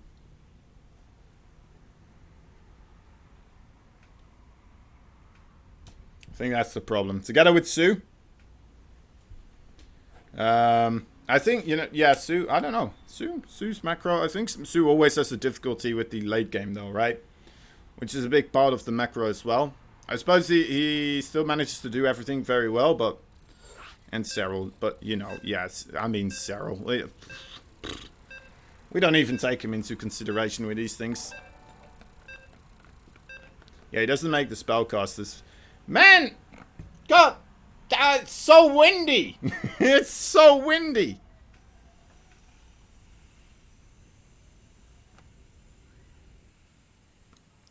Stop seeping in reality! I'm sorry, that's... Alright, I'm just gonna set you guys up with this screen. I'll try to remedy this situation. It's like I'm trying to run around as if there's like a kid here with the thing. Alright, let me see. Who is my... Alright, this is a camera for some other observer. I'm gonna try this. 1 second. In the bottom left side, a red Terran player fighting for Kaisi Gaming. He is Innovation. Okay, he's not moving his camera. This one then. Okay, there we go. Top right, blue Terran, Kaisi Gaming. He is tying. As I am trying to move myself. Ugh. Come on. You bloody wind. Ugh. Okay. Did we miss anything? Am I missing anything? Oh God. Everything is falling apart.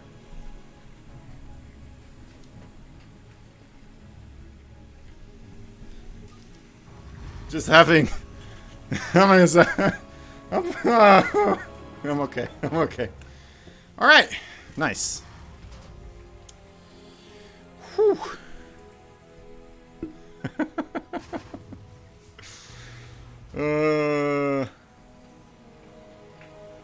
The first hot summer in the Netherlands. No one has AC, so they need to open the windows. That's right. Don't people in Europe have ACs? No, we don't. At least not in the Netherlands. I think like the French and the Italians and maybe the Spaniards, right? The people that are used to deal with hot weather, they have ACs. And they have like buildings specifically made to deal with heat. Us Dutch people though, we are not quite in that same thing, right? We like to just kind of be thinking to ourselves, you know what, that heat, it only stays here for like 2 days every single summer, doesn't it? Right? We didn't really take global warming into the account when we were overall considering building our buildings or infrastructure, and we thought, you know what, yeah, we can save some money here, not really make our walls thick. We don't need that much isolation, right? As long as it's okay with dealing with a small amount of cold sometimes, yeah, just a small amount of warmth sometimes. And yeah, that's the crucial mistake that us Dutch people made. I mean, we didn't get this overall right. It's not called going Dutch because the Dutch people like to just give money away. Does it snow in the Netherlands? Well, sometimes. It's been a while though. It's one of those countries that it sometimes snows. It used to snow a lot more, but not as much recently anymore. We're starting to slowly turn into France. Meanwhile, what's happening in this game? Not much, honestly. I mean, it's an expansion over here. Regular to gas stuff, and I mean, this guy over... I mean, I don't know who's observing, but he's missing this fight. I'm gonna observe myself again. I was on the Korean observer there, and at least I think it was. It may just be that this is the Korean observer. Or, I think this is, right? This is looking more likely. But then, who is this? Interesting. Anyway. Alright, it might be the German Bel Air observer. Alright, so, yeah, I mean, both these players going a little bit tit for tat overall. We do have a single Reaper death so far, and as well as 4 extra workers here for innovation. Now, this is the true strength of innovation in a way, right? Is macro. We all talked about it already a little bit in the chat. Innovation's macro, absolute beast, absolutely stellar overall, undoubted, right? Nobody really says that innovation has bad macro, right? That's the ridiculous part of it. And he's showcasing this again here. Just being ahead with 4 workers without much really happening that would facilitate a 4 worker difference in this part of the game. The Raven here for innovation, trying to make some stuff work. Auto turret there actually completely avoided, as Time is finding himself a pretty reasonable spot here with that siege tank. Might be able to get himself a tech lab. It's going to be close. Yeah, the supply depot burns down. Needs to start repairing here, and does innovation. Okay, does get on top of both these add-ons right now. Time repositions though towards the top side. May have been a little bit too greedy right now. Still doing... I mean, the trade could go worse here. Overall, I'm not sure you can pick up micro here against these units. Oh my god, Cyclone comes in as well. Time! Is he actually doing this? No, there is still a siege tank there, so I don't think so. This is a crazy, crazy fight though overall from Time, but... I mean, there is already that third base for innovation. He does have himself a siege... Okay, he unsieged the siege tank. It's a bit of a whiff. Okay, no kill on the siege tank either though from that Cyclone. Oh, 2 auto turrets will be able to pick that one off. And another siege tank comes in for Time. I think Time is slowly doing it. He's getting more and more of an upper hand with another siege tank coming in. Oh my dear lord. Okay, in comes the SCV train. Let's see how it does together with that auto turret right now. 15 workers go down so far. And I think more of them will fall here pretty soon. Trying to lift up that siege tank doesn't quite get it though. 18 SCVs. 18 SCVs. Is that enough here? Is that enough? Okay, Time did get himself a third base as well. And yeah, I mean, overall, that's a nice little bit of aggression here for Time. Still prowling across the edges here. Waiting to see if he can get a bit more done.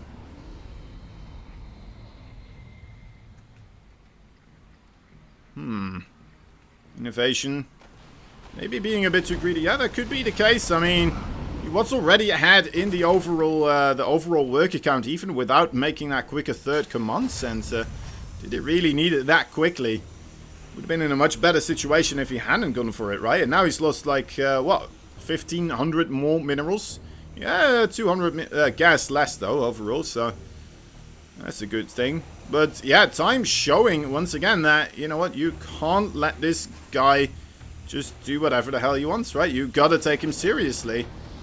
And you gotta take into account that this man, it's no fluke. He is really, really darn good and can take games against pretty much anybody here. I mean, if you get yourself into a nasty position like this, and what really was just a very much so a micro battle there between the two,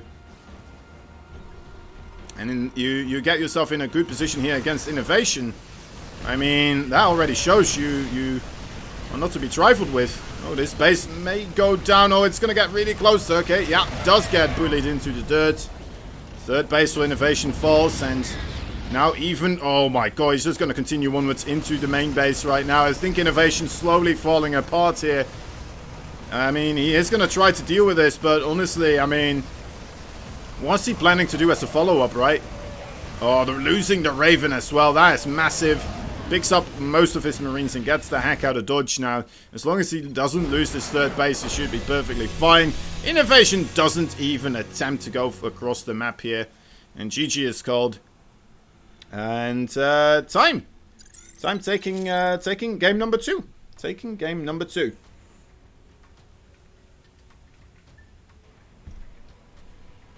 I don't know what to do anymore.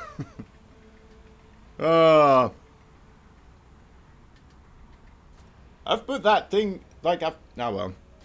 It's a big thing I put on that thing. On the bottom of the green screen. I don't know what you call it. It's like a big jar. I can't take it off and show you, because then everything would go down. Use duct tape. Huh. I don't have duct tape. I think. I have a big jar. I put a big jar on there. I do have myself a big jar. It's a really big jar. I mean, if you imagine a big jar, just like multiply that by 10 times the amount. And then you have the jar I have standing on top of that thing. It's like, it's not like this kind of a jar. It's like, I can't even really show it on stream. It's a very big jar. I promise you. I promise you. It's not enough though to keep this wind quiet down on my reality seeping in. Anyway, it's 1-1 right now. We are gonna go. Is it like a big face? I don't think it is a big face. No. I'm very tempted to show you now.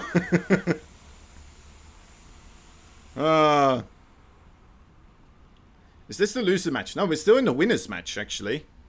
We're still going strong with the winners match. After this one, we'll do the losers match to just, well, we'll do the loser match. And then we still have to decide the match as well. So we still got quite a bit of StarCraft 2 to go here. And yeah, I mean, that's kind of what happens, right? When we have a lot of these series going into the third game. Yeah.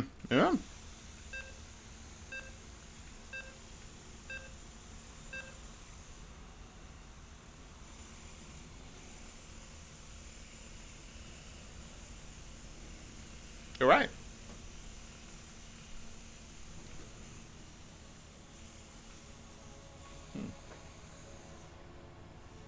Trying to come up with where I might have duct tape. If I have duct tape. But then again, that's going to be, you know, what would be easier to get rid of? The duct tape or... Oh, wait, that's not where I'm supposed to go. He's not on 3 points, guys. Don't worry about it. Oh, well. Anyway.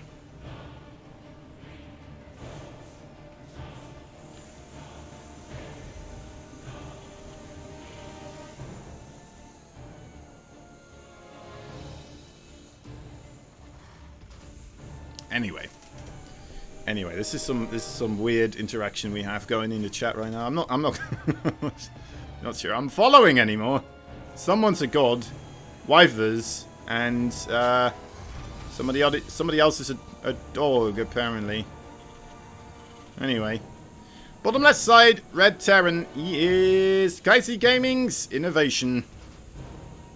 He's fighting against the Blue Terran right here. Would be quite an underdog story, wouldn't it? If he does manage to beat his opponents. It's the Blue Terran right here. He is also Kaisi Gaming. He is time.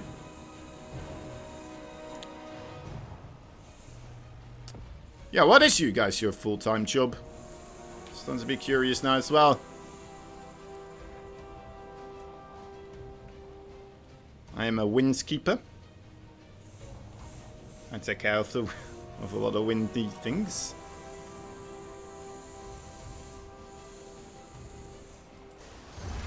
It's like a beekeeper, but it's for wind. Cheering for Eno. Ah, yeah. I mean, that's a good one. That's a good one. Does he pay you well for cheering, or is it? It's like Kaisi Gaming paying you for, or is it Innovation himself paying you to cheer for him? That would be interesting.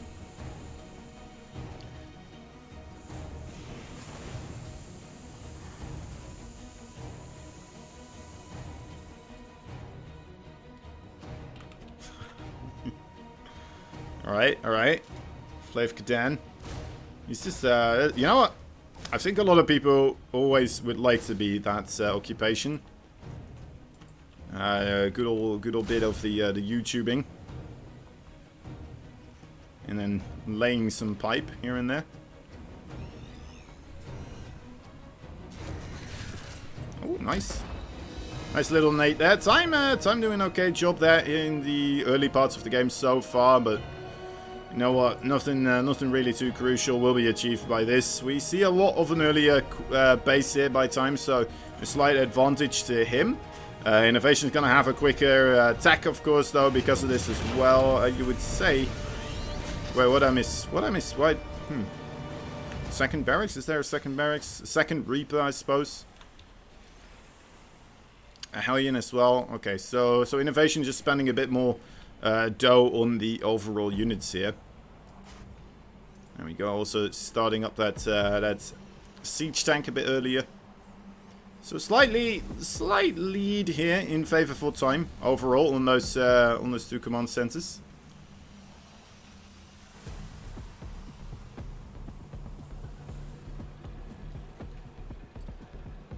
Huh. Never realized. Is that actually on YouTube? It should be a replay subscription. Isn't that what we... I thought... I'm not sure.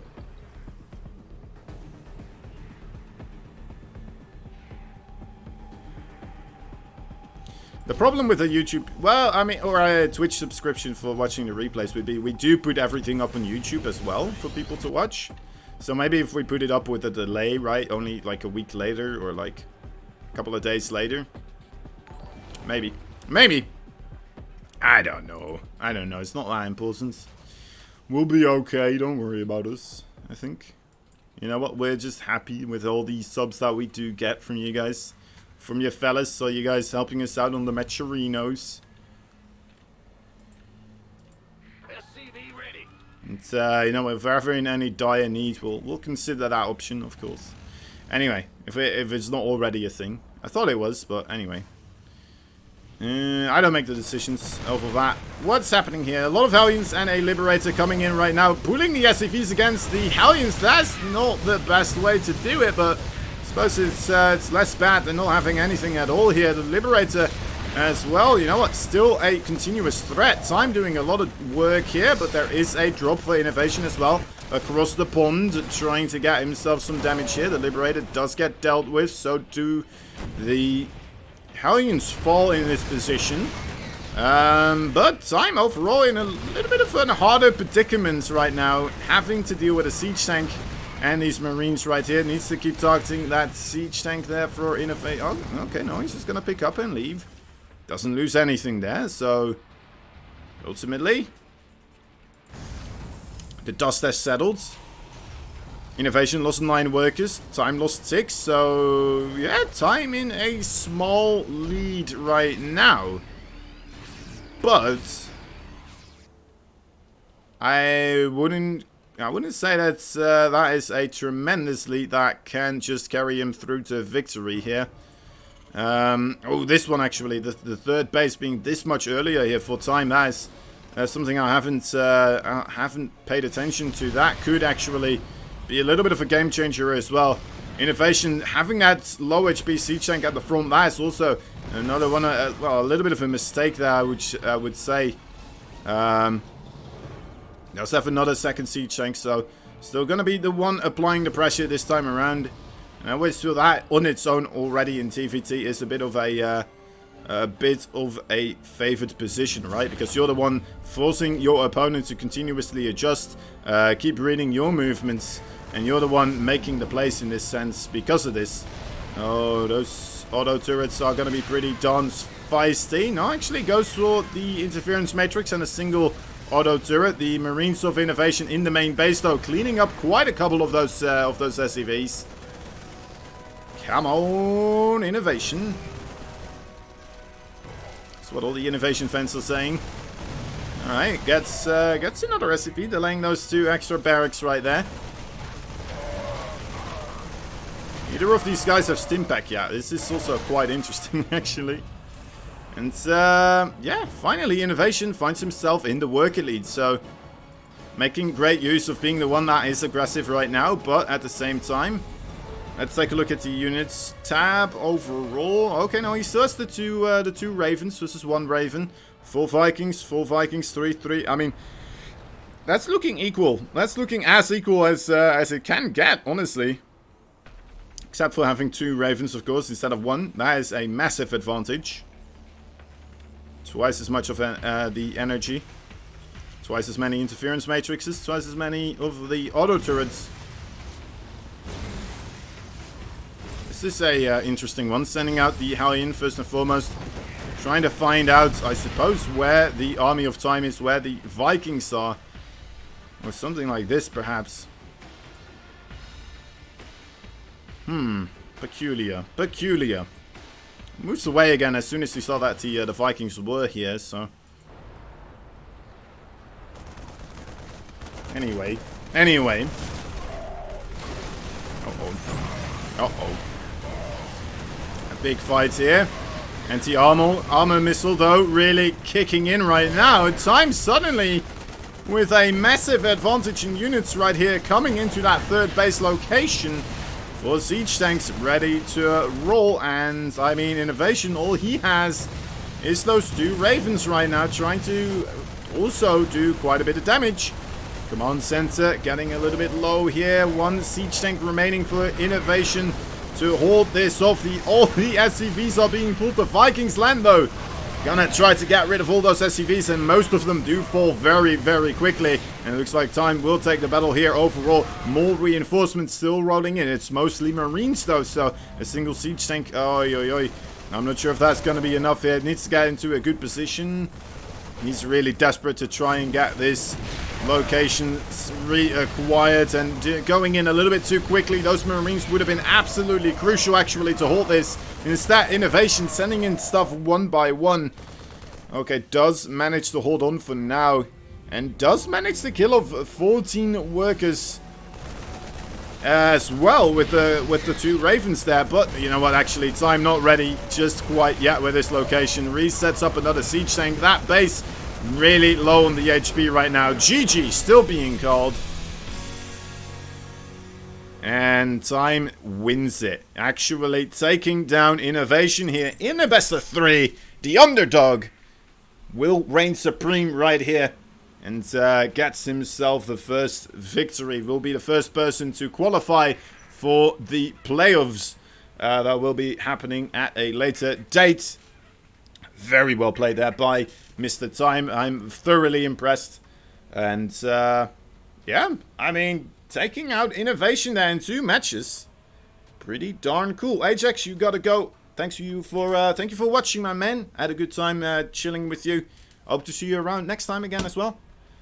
But yeah, I mean, Innovation, man. He's gonna be after scratching his head right there. That got really close. I'm thoroughly surprised. Also, Innovation, he definitely dropped the ball there a couple of times, right? I'm not crazy. I'm not crazy with that one. Just sending the Ravens across the map, I don't hate that too much, right? He still managed to do quite a bit of harassment there. If he held on at home, he would have been in a good position because of that. But then, like, those tiny things as sending in the units as quickly as he did, right? Not quite understanding the amount of units that Time was still sending across the map continuously. Just parade pushing throughout the Eternal Empire, which is the name of the map for you guys that don't know. Actually, it's it's called Eternal Empire. But yeah, very, very cool game there overall. Time. 2 times taking out Innovation right there. And yeah. Huh. What? Just gonna pretend like it's part of the entire thing here.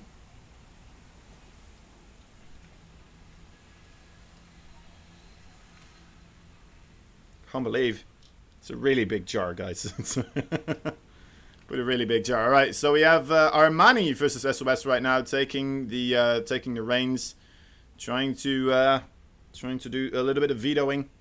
And as we're waiting for those guys, we're gonna do a quick ad break, as I will reposition the jar or something. We'll be right back.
You see?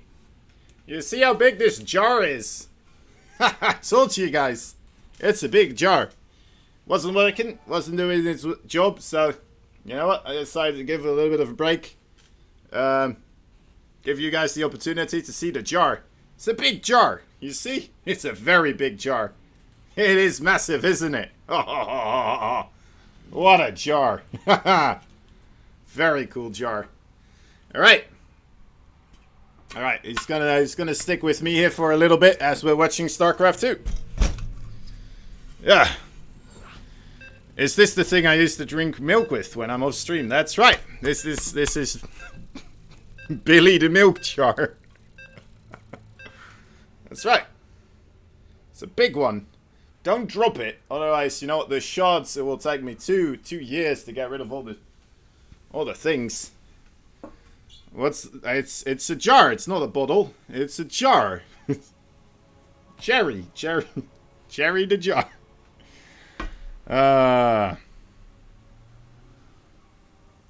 You're okay, little jar. Don't worry about it. Here we go. Here we go. I'm gonna have to put it away. You're gonna go back on the ground, little man. All right, where do I put this? I didn't think this through. Oh, that was a bit of fun, wasn't it?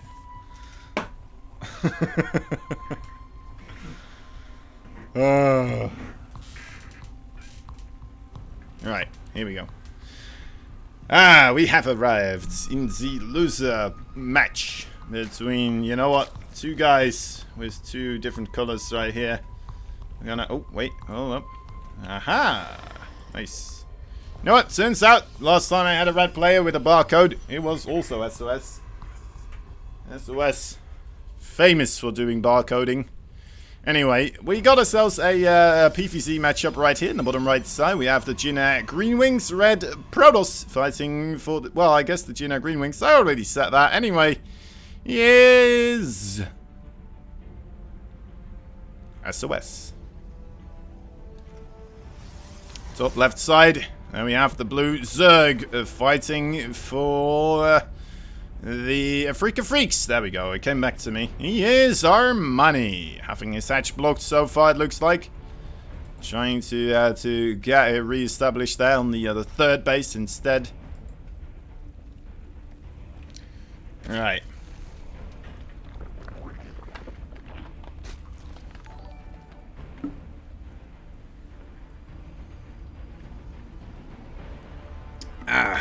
Okay. Okay.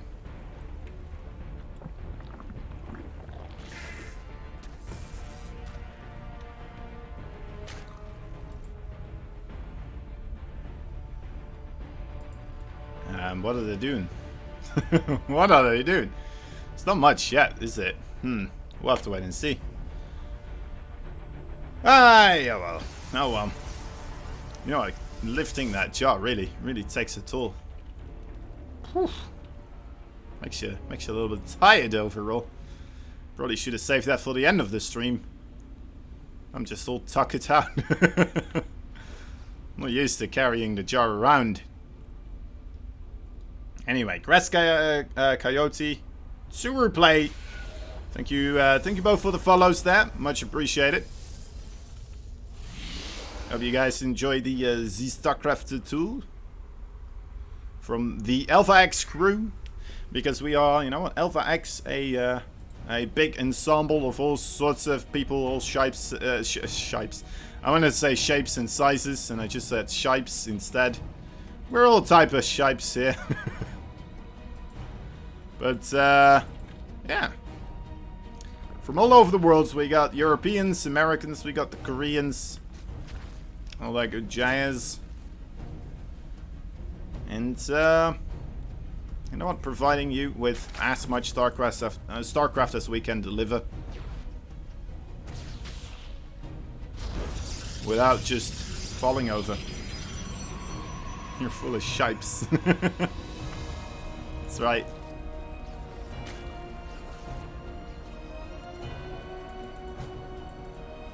Alright, Armani going for the triple hatch here. No roach warning whatsoever. A opening of a warp, well, yeah, warp prism here for SOS.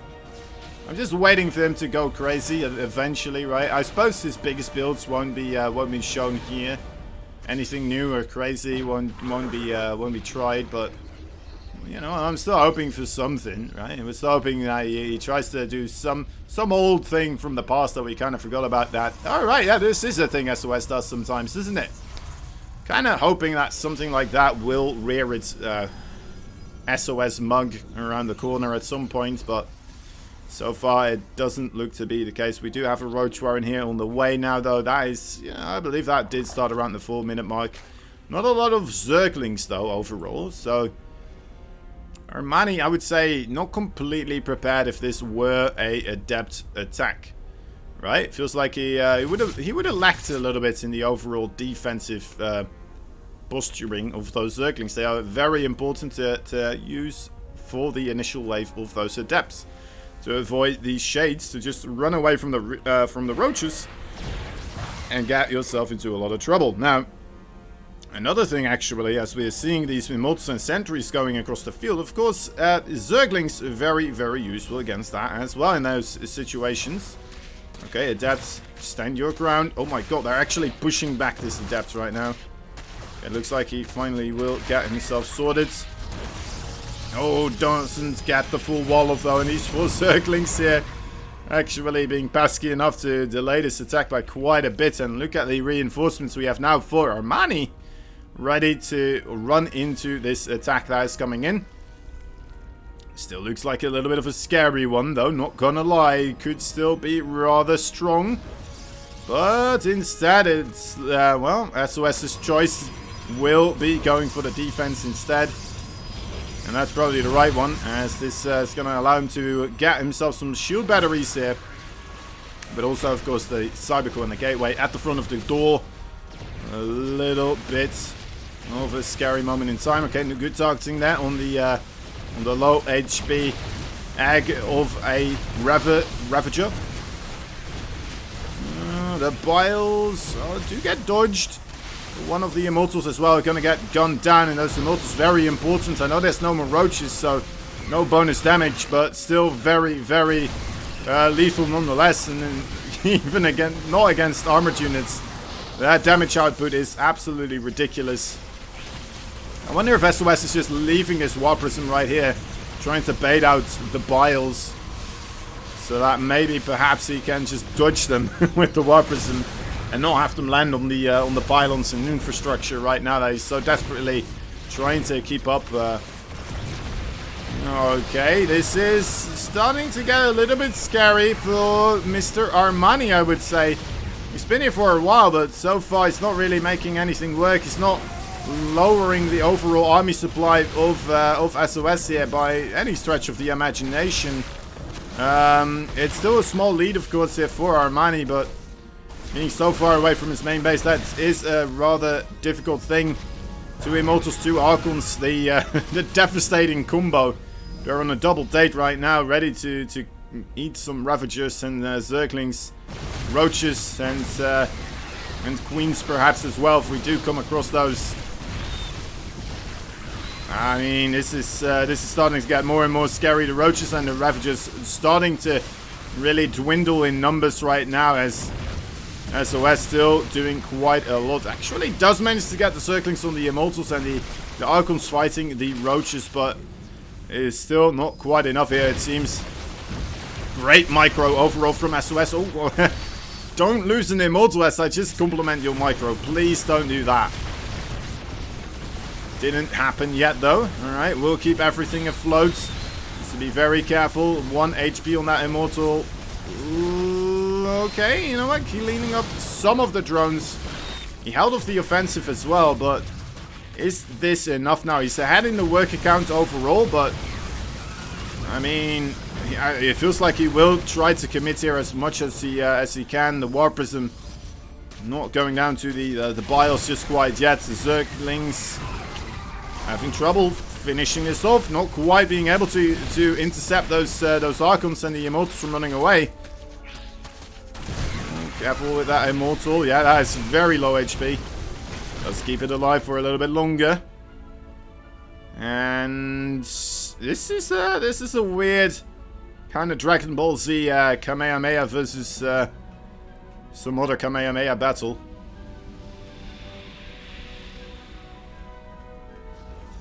The other, Gallic Gun. Let's call it Gallic Gun.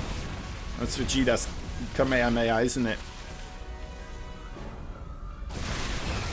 It's still going on, this fight. Oh, Disruptor though. Ooh, up. Okay, well, he taps out. He's like, Disruptors. Oh, never mind. I don't want to fight Disruptors. Alright, GG is called. Armani, tapping out on that one. I'm not quite sure if that was, you know, a completely lost fight, but just doesn't want to continue onwards there. I mean, that was very ballsy of SOS to just drop that Disruptor right on top of the Ro8 and the Ravagers, and just be like, yep, what's up? Hello, I got Disruptors right now. Shoot that ball. I mean, it almost felt like he could just target down the Disruptor, but then again, maybe so much targeted fire onto one unit, and he just picks that unit up. That on its own perhaps will facilitate one or two good volleys of the rest of his army, right, that go uncontested. And that in itself already could do quite a bit here. But then again, if you're splitting, kind of the same thing happens. The thing is, you're less likely, I suppose, if you miscalculate, you won't lose those units.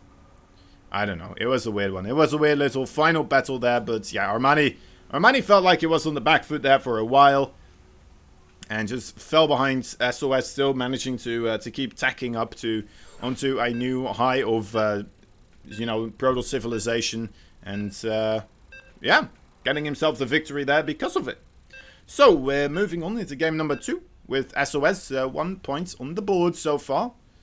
And Armani has to reconsider if he will try to ramp up that aggression once again here, as heavily as he did that previous match. Right? Because it mostly, to me at least, it felt like he was trying to prep for the attack that was coming in for SOS. Oh, which was a good thing.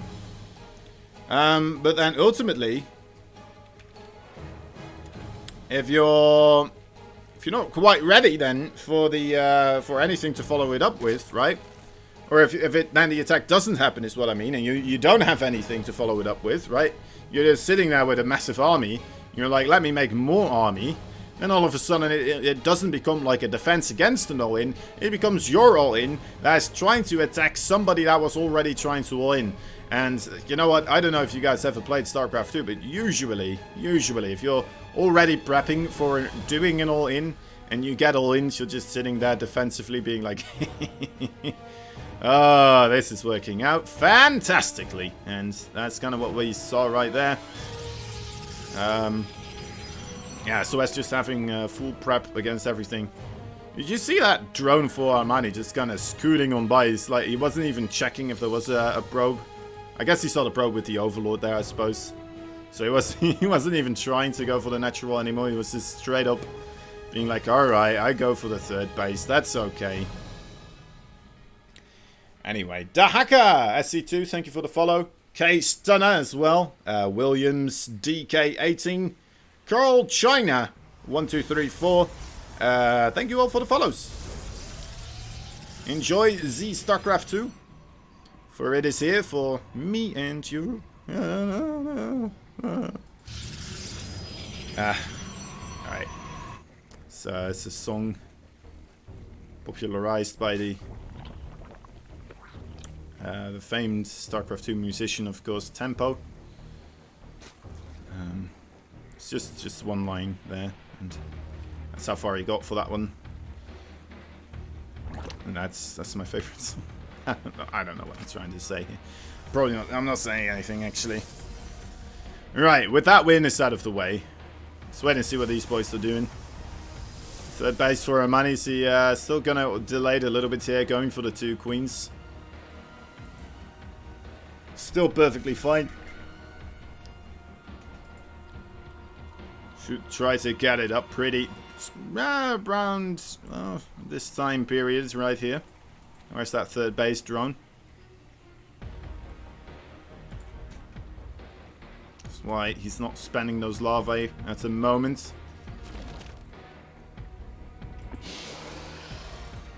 Or the Twilight Council, actually. A perfect scout on this one. We'll be able to see what, well, at least it is the Twilight Council. Yeah, it's not quite sure what else it's going to be, of course, though, just yet. At least we know it's not a Stargate, right? We can kind of get rid of that out of our mind's eye.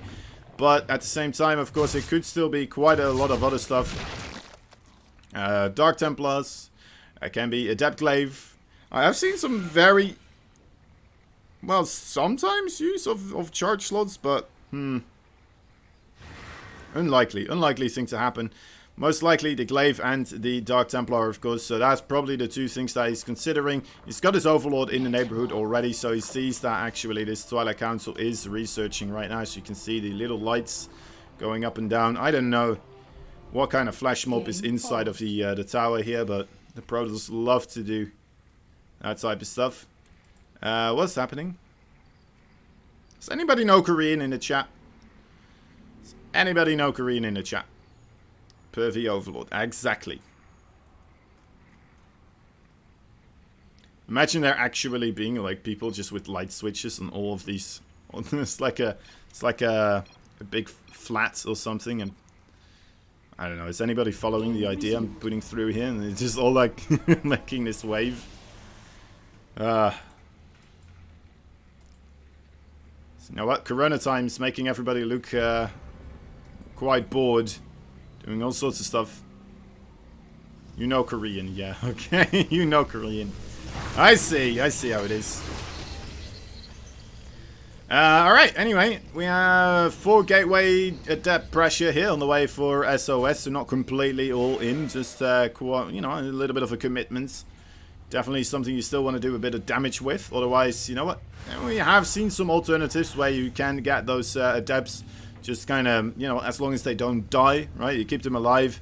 You might be able to make something work anyway. There they are. So, well, how many? 8 adepts so far.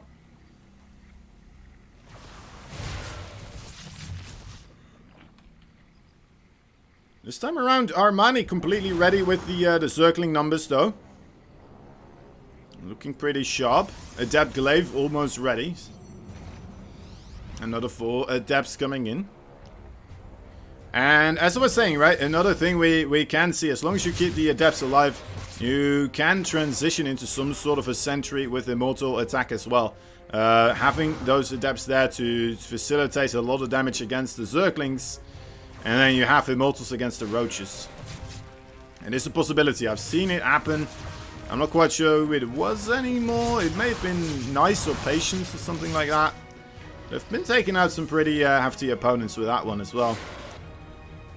Still a scary thing though, of course, because you're still kind of anticipating that you should be doing damage here.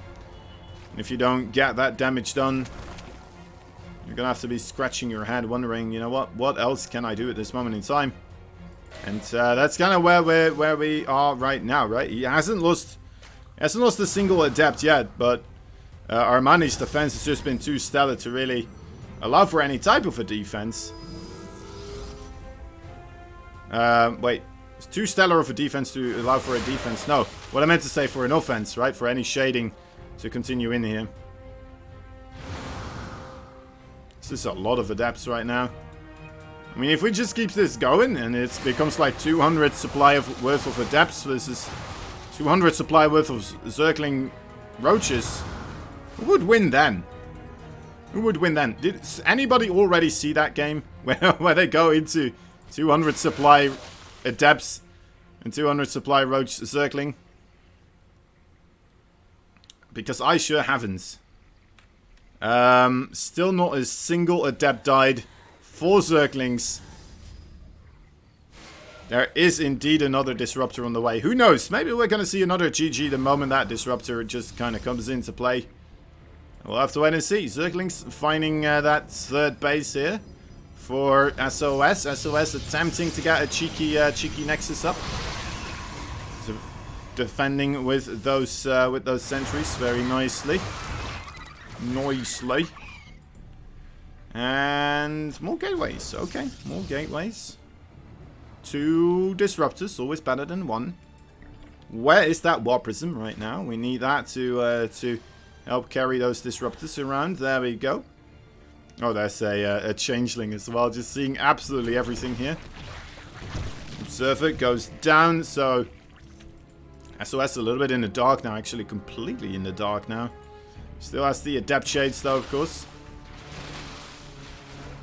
I mean, who cares that the Adept Shade has a small amount of overall vision range, right? If you have 40 Adepts, you're still going to have a good amount of vision range.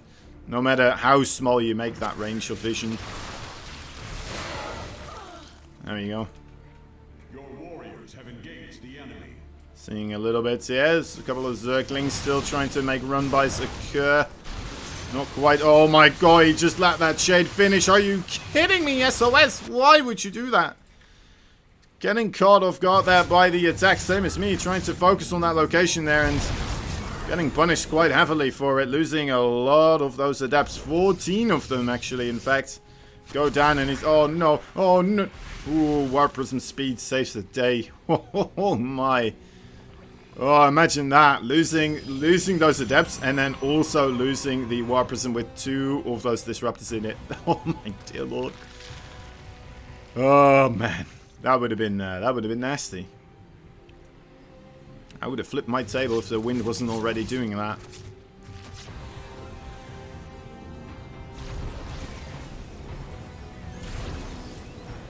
Guess the creep sumo.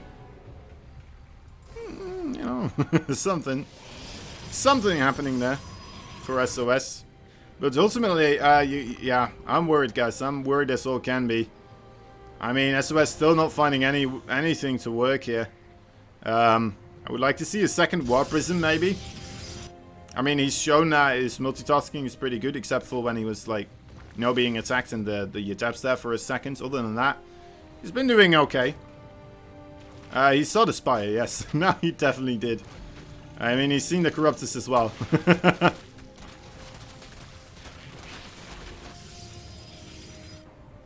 So, we'll be able to start prepping for that one. Making more Stalkers, of course.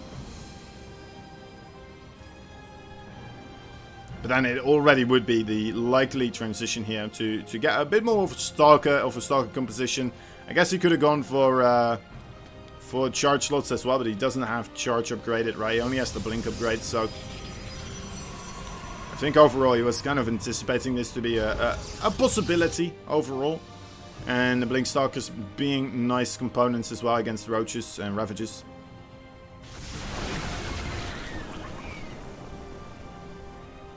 Alright, here we go. Big attack right now through the front door, basically. A lot of Zerglings right there. Banelings as well, trying to take the opportunity with that third base. But SOS holds on for now. Taking a good trade, you know, an overall okay trade. Not losing any workers there, cleaning up some of the Zerglings. But the problem is Armani is on max supply, so... I mean, the moment he lost anything here, immediately it got replenished. And that is that's a scary thing here for Mr. SOS, of course.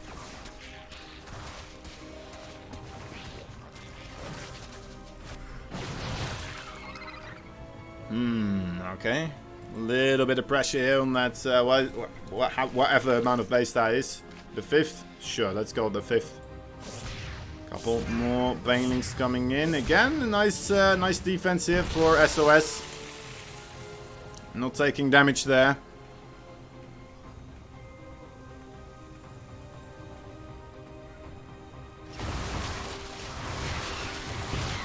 Now SOS starting to get himself into the max supply range as well.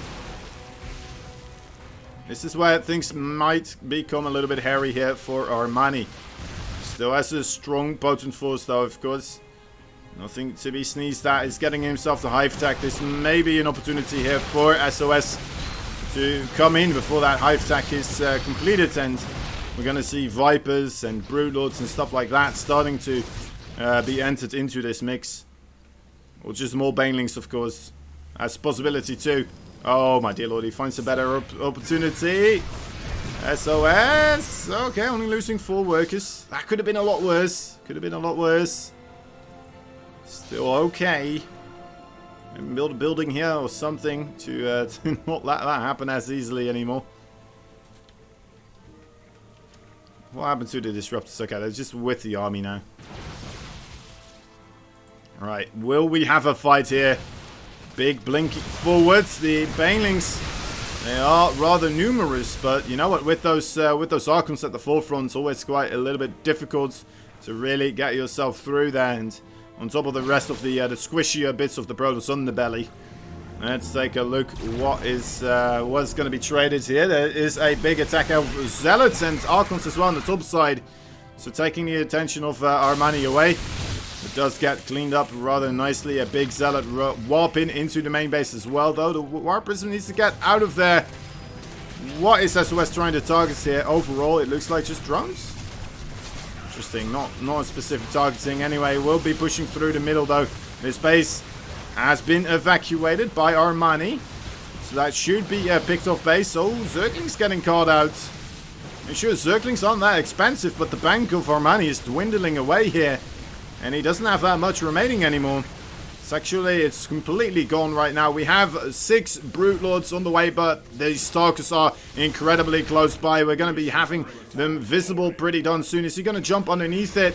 There's still a lot of Ravages. There's still a lot of the Banelings, but actually a lot of the Banelings coming in without the Ravager or Zergling supports. Nice force fields there, keeping the rest of the Banelings away, and the Brute Lords get absolutely denied right there. Oh, the Stalkers are a little bit in trouble there, taking a beating from those Banelings, but it's still not enough there. GG is called, and we have SOS taking game number 2 here. Armani, the first person to be kicked out of the tournament here. Did the Patreon command not do anything there? Oh, there we go. It works now. It works now for some reason. I don't know. Did you typo it? I don't think you did. I don't know. Maybe somebody else was looking into it. Anonymous Cheerer, 1 bit. My man. Thank you. Much appreciated. Much appreciated. Also the people in the just joining in with the follows right now. Snack Craggle. Krellick. Continue. I'm pretty sure that was bang on the money right there, pronunciation wise. It's a little bit. It's a tiny little bit close. All right.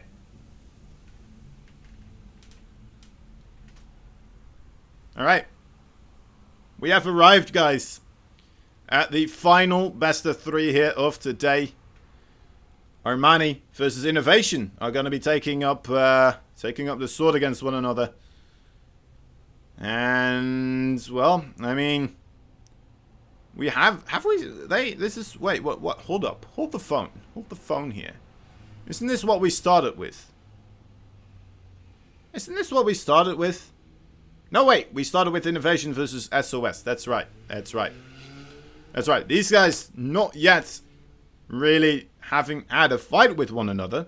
That was Armani versus Time. So right here, let's see if Armani has gotten a little bit more comfortable with the CVT matchup ever since then, and ready to be taking on Innovation. I mean, honestly, with Time taking out Innovation, and considering how close those games were between Time and Armani, I think this could be an Armani victory, right? It could be. It doesn't seem impossible or impossible, not impossible. I don't know why in and un are not the same thing in everything, but you know what? That's just how it is, isn't it? All right. Anyway, mispronunciation, guys. Badass control by SOS. Yeah, that was absolutely sick. That was a very, very clean force fielding control there from SOS continuously. And you know what? Another tiny thing there for Armani. Those Brood Lords, they were very close to completing. If he had been a little bit smarter with the overall placements of those Brood Lords, you know, just put them a bit further backwards. There's some dead space just to your left, right over there. I mean, it takes how many seconds? 2 seconds to fly those Corruptors over there, and they do not get blink underneath. You mark my words. Those Brute Lords, they get up, and they get a lot more stuff done, rather than just be like, you know what, never mind. Escape, escape, escape. Make them back into Corruptors, and we'll just try something else. But, yeah.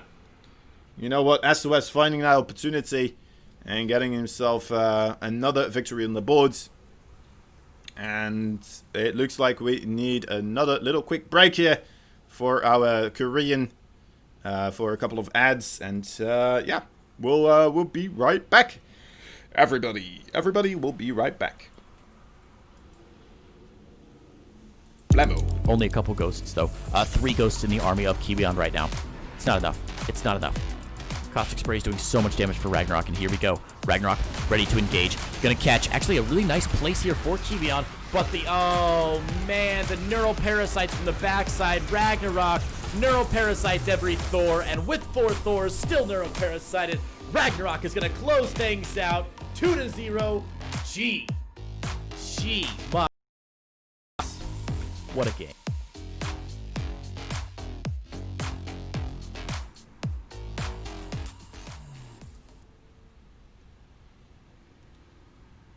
So yeah, go check out that Strive stuff, my people. My man. Go check out the Strive. Everybody. Some nice beef overall available right there. Some nice beef from Strive, my man. But yeah, anyway. I'm sorry. I don't know. I don't know what it is with me today. I guess it's most of the days where I'm a little bit silly. But here today, it's not just a little bit silly. It's just also a little bit of a weird feeling overall. I don't know. It's a bit in my throat and stuff. Maybe because I'm yelling too much. That could be the case, right? That could be the case. Anyway. Outside of Strive, we also have, of course, the Matcherino page where you are able to, you know, support StarCraft 2, supports Alpha X as well while doing so. And supporting these players, right? Because these players so far been giving us some pretty darn cool matches. And it's not been just off today.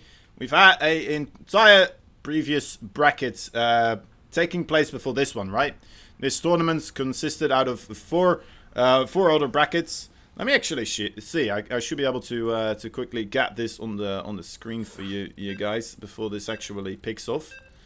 Quickly goes and quickly do. Okay, here we go.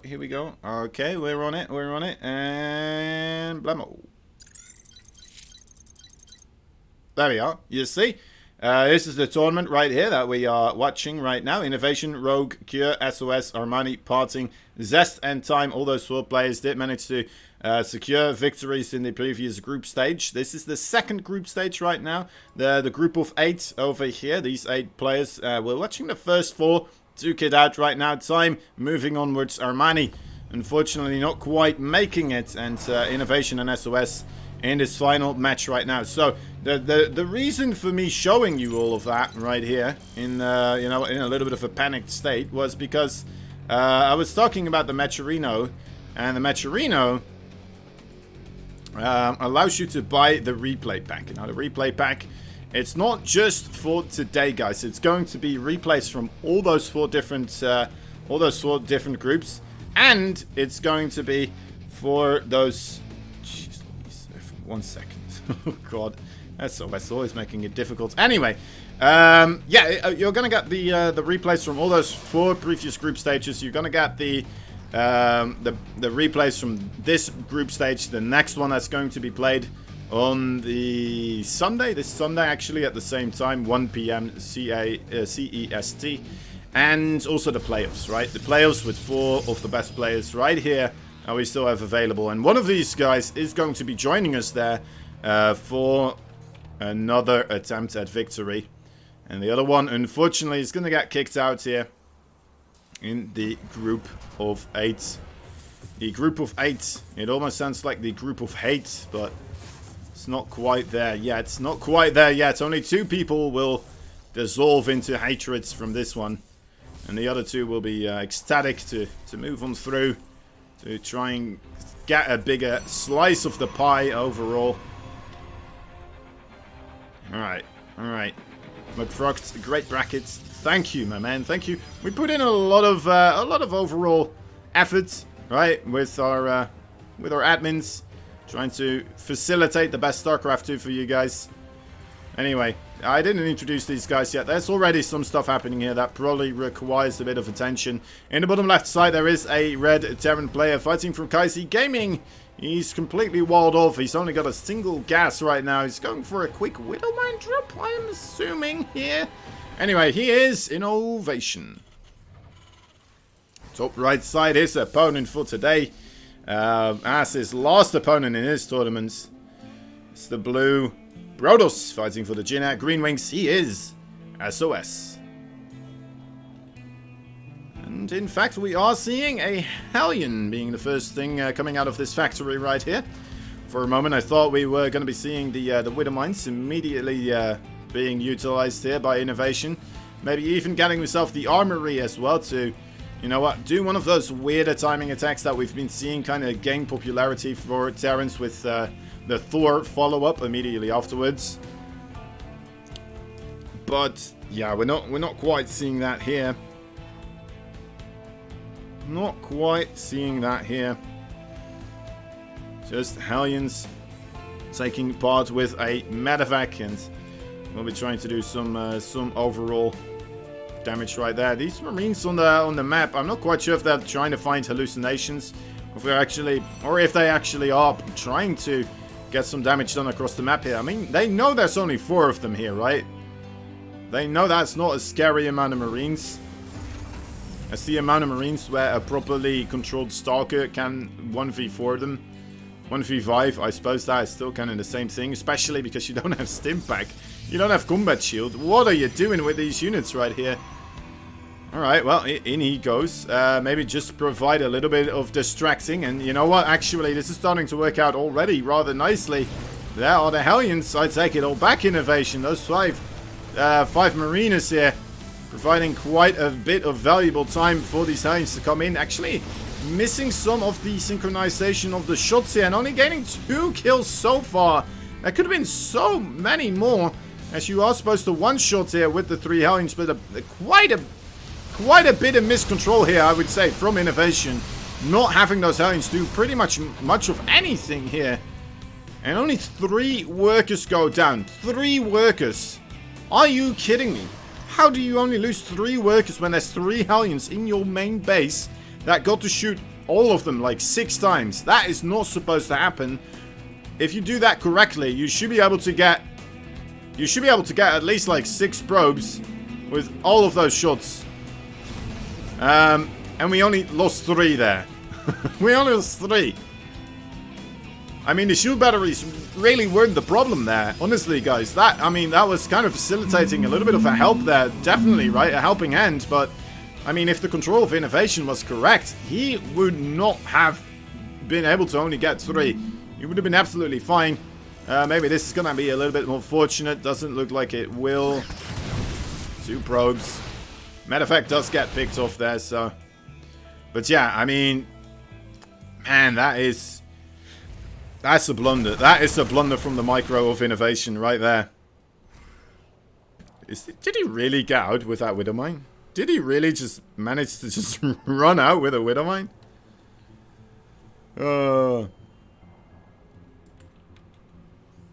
Alright, well, Innovation and SOS now in a weird moment in time where SOS with a big lead in the army supply here.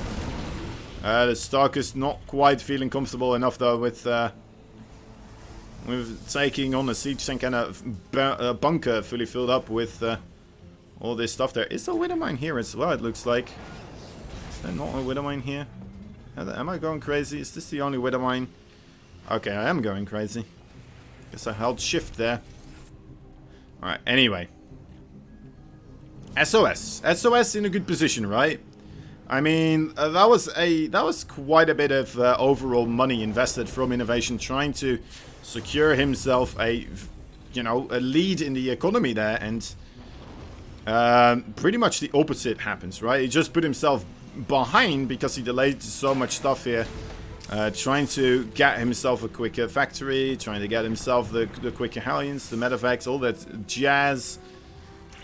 And now we're just here looking at SOS walking away with the income tab. Actually, not that much yet, but the third base has been mining for a while now. I'm sure that is going to kick in pretty soon, guys.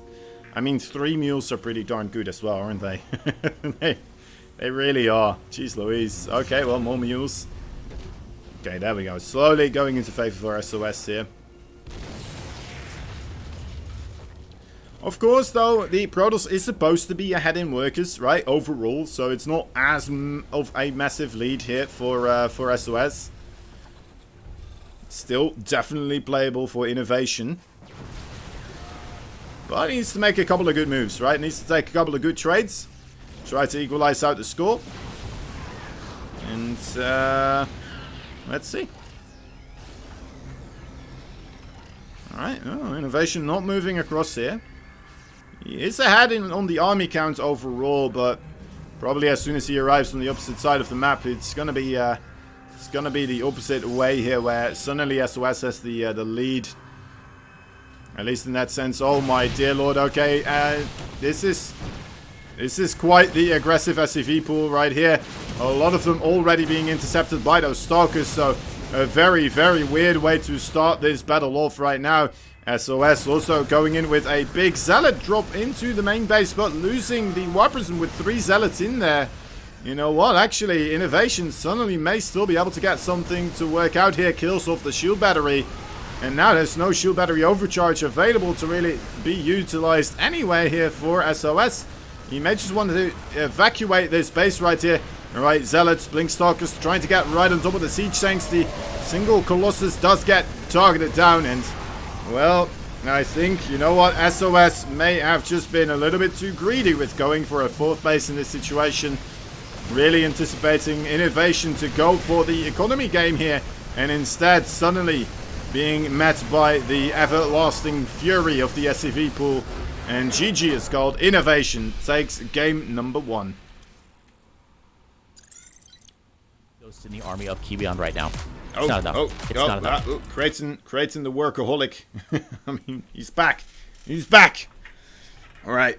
Yeah, well played there by Innovation. A stellar attack overall. Really, you know what? A brave move overall, because if that doesn't work, right, that is gonna backfire extremely rapidly. And well, instead, what we saw was Innovation being able to make the best out of a well, not incredibly horrible situation.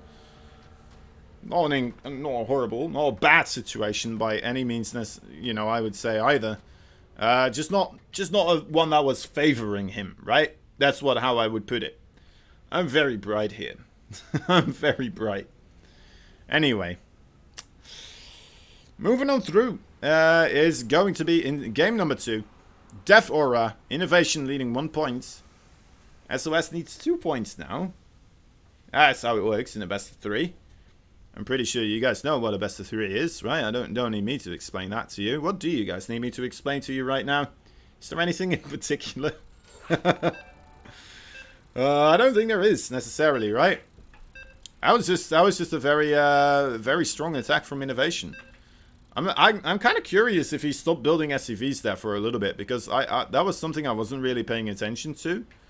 But that would have been another little bit of an indicator that he's not going for the overall macro.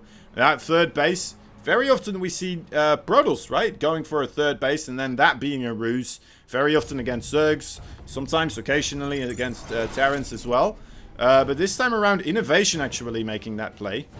And this man on the bottom right side really just kind of falling right for that trick. And they just keep turning these colors on me, don't they? Anyway, bottom right side, the red Protoss, he is none other than SOS. From the Green Wings. Top left side, the blue Terran. Kaisi Gaming, Innovation.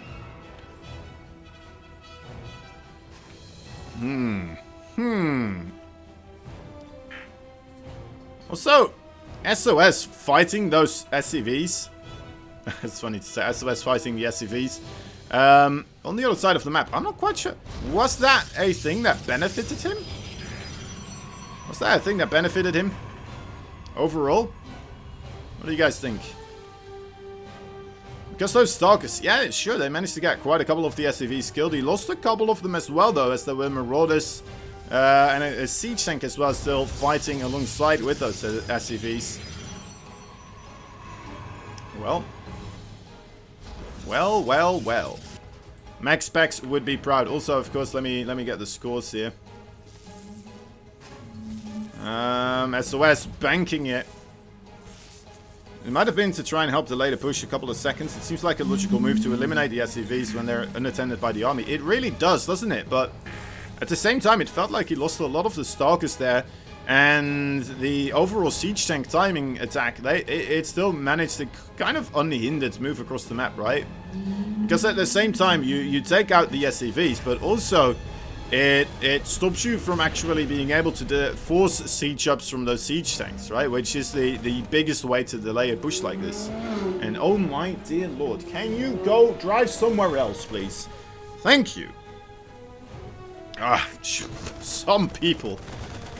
Am I right? Anyway, yeah, anyway. Alright, so he only has 3 Stalkers also fighting the SCVs and some more shields health. Yeah, that's true. That's true. It's a weird one. It's just, I'm wondering, you know, how else it could have turned out, maybe. If he made a different choice there.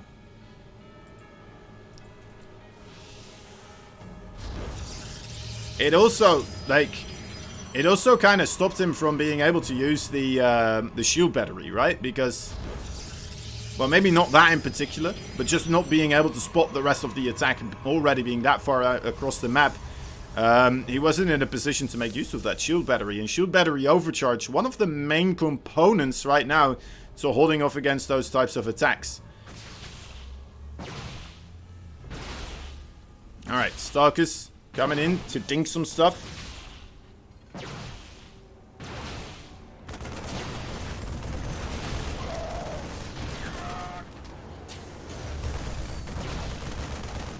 Alright. Dinky dinky. Dinky winky. Ooh, Stalkers. Okay, let's manage to stay alive there. Siege tank is available now, though. Gonna make this a little bit more difficult. Innovation just went straight up for the 2-1-1 right here. There's no second base for either of these players so far. SOS may just start taking it right now.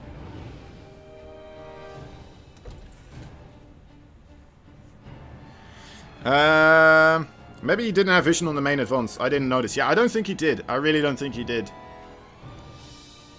I mean, it's very hard to predict an attack like that coming in. I mean, I think the moment that he realized that attack was coming in was when he saw those SCVs being pulled, right? Because that was too many SCVs to be a regular transfer of SCVs to the third base. That was way too many.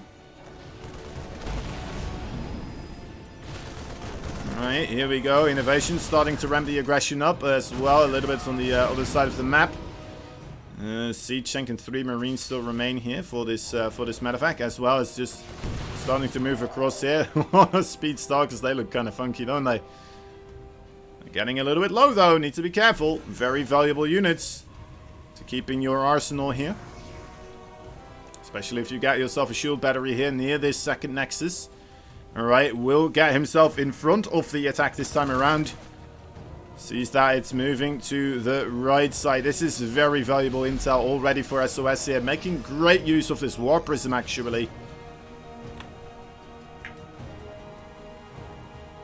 Being able to see where this army is leading towards. Going still for the natural, I want to say. No, making a different maneuver here. Oh, that is a Disruptor already available now as well. The Liberator causing a good distraction too. Disruptor. Oh, Innovation's weakness. Sees the gateway there now as well. Okay, Unsiege Siege Tanks actually being made. Ooh, okay, well. Gonna try to take advantage of that for a quick, brief second. Another disruptor shot maybe coming in here. But without innovation having to focus on anything else really that desperately. I'm not quite sure if this disruptor shot... Oh, he missed it. He went backwards there. The Immortal is gone. GG is called. Innovation gets the right position. Kills off the Immortal. Kills off most of the Stalkers. And that's it. That's it.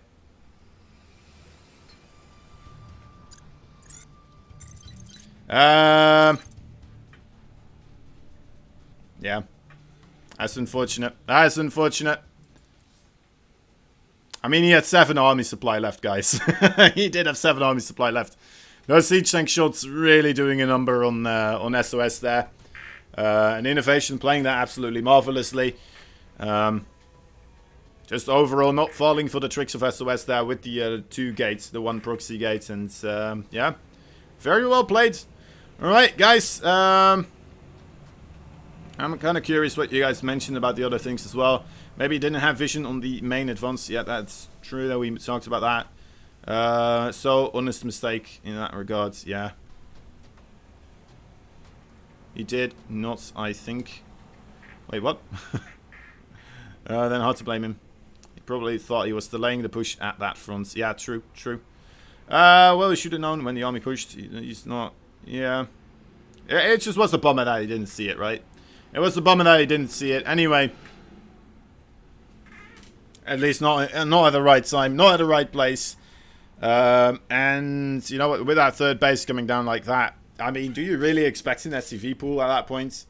I'm not quite sure if you do. I'm not quite sure if you do. Guys, remember the Metrorino page if you haven't already. Hit us up there with a couple of quests if you are feeling generous. It's going to support us. It's going to support SC2. Going to support these players. And, yeah. I mean, overall, we have our 2 winners of today.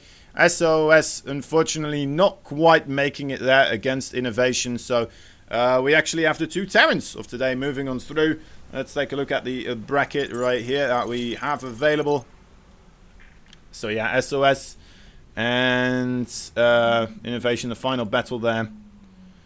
And 2 Terrans. In the 2nd group stage, we have Cure, Parting, Rogue, and Zest still waiting. Still gonna give us a bit of a heart palpitation here, I would say, right?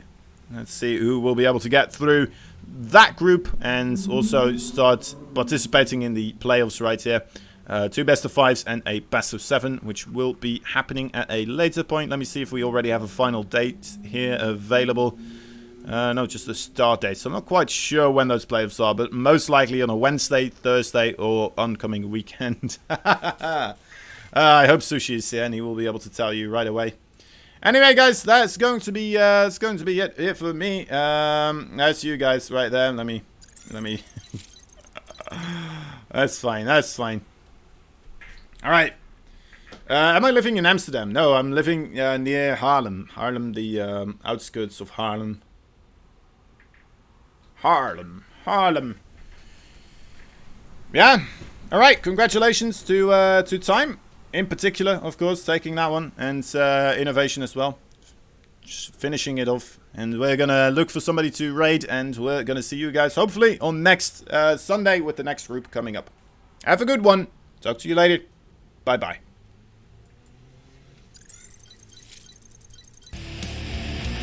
Right, time to get this jar back in its place.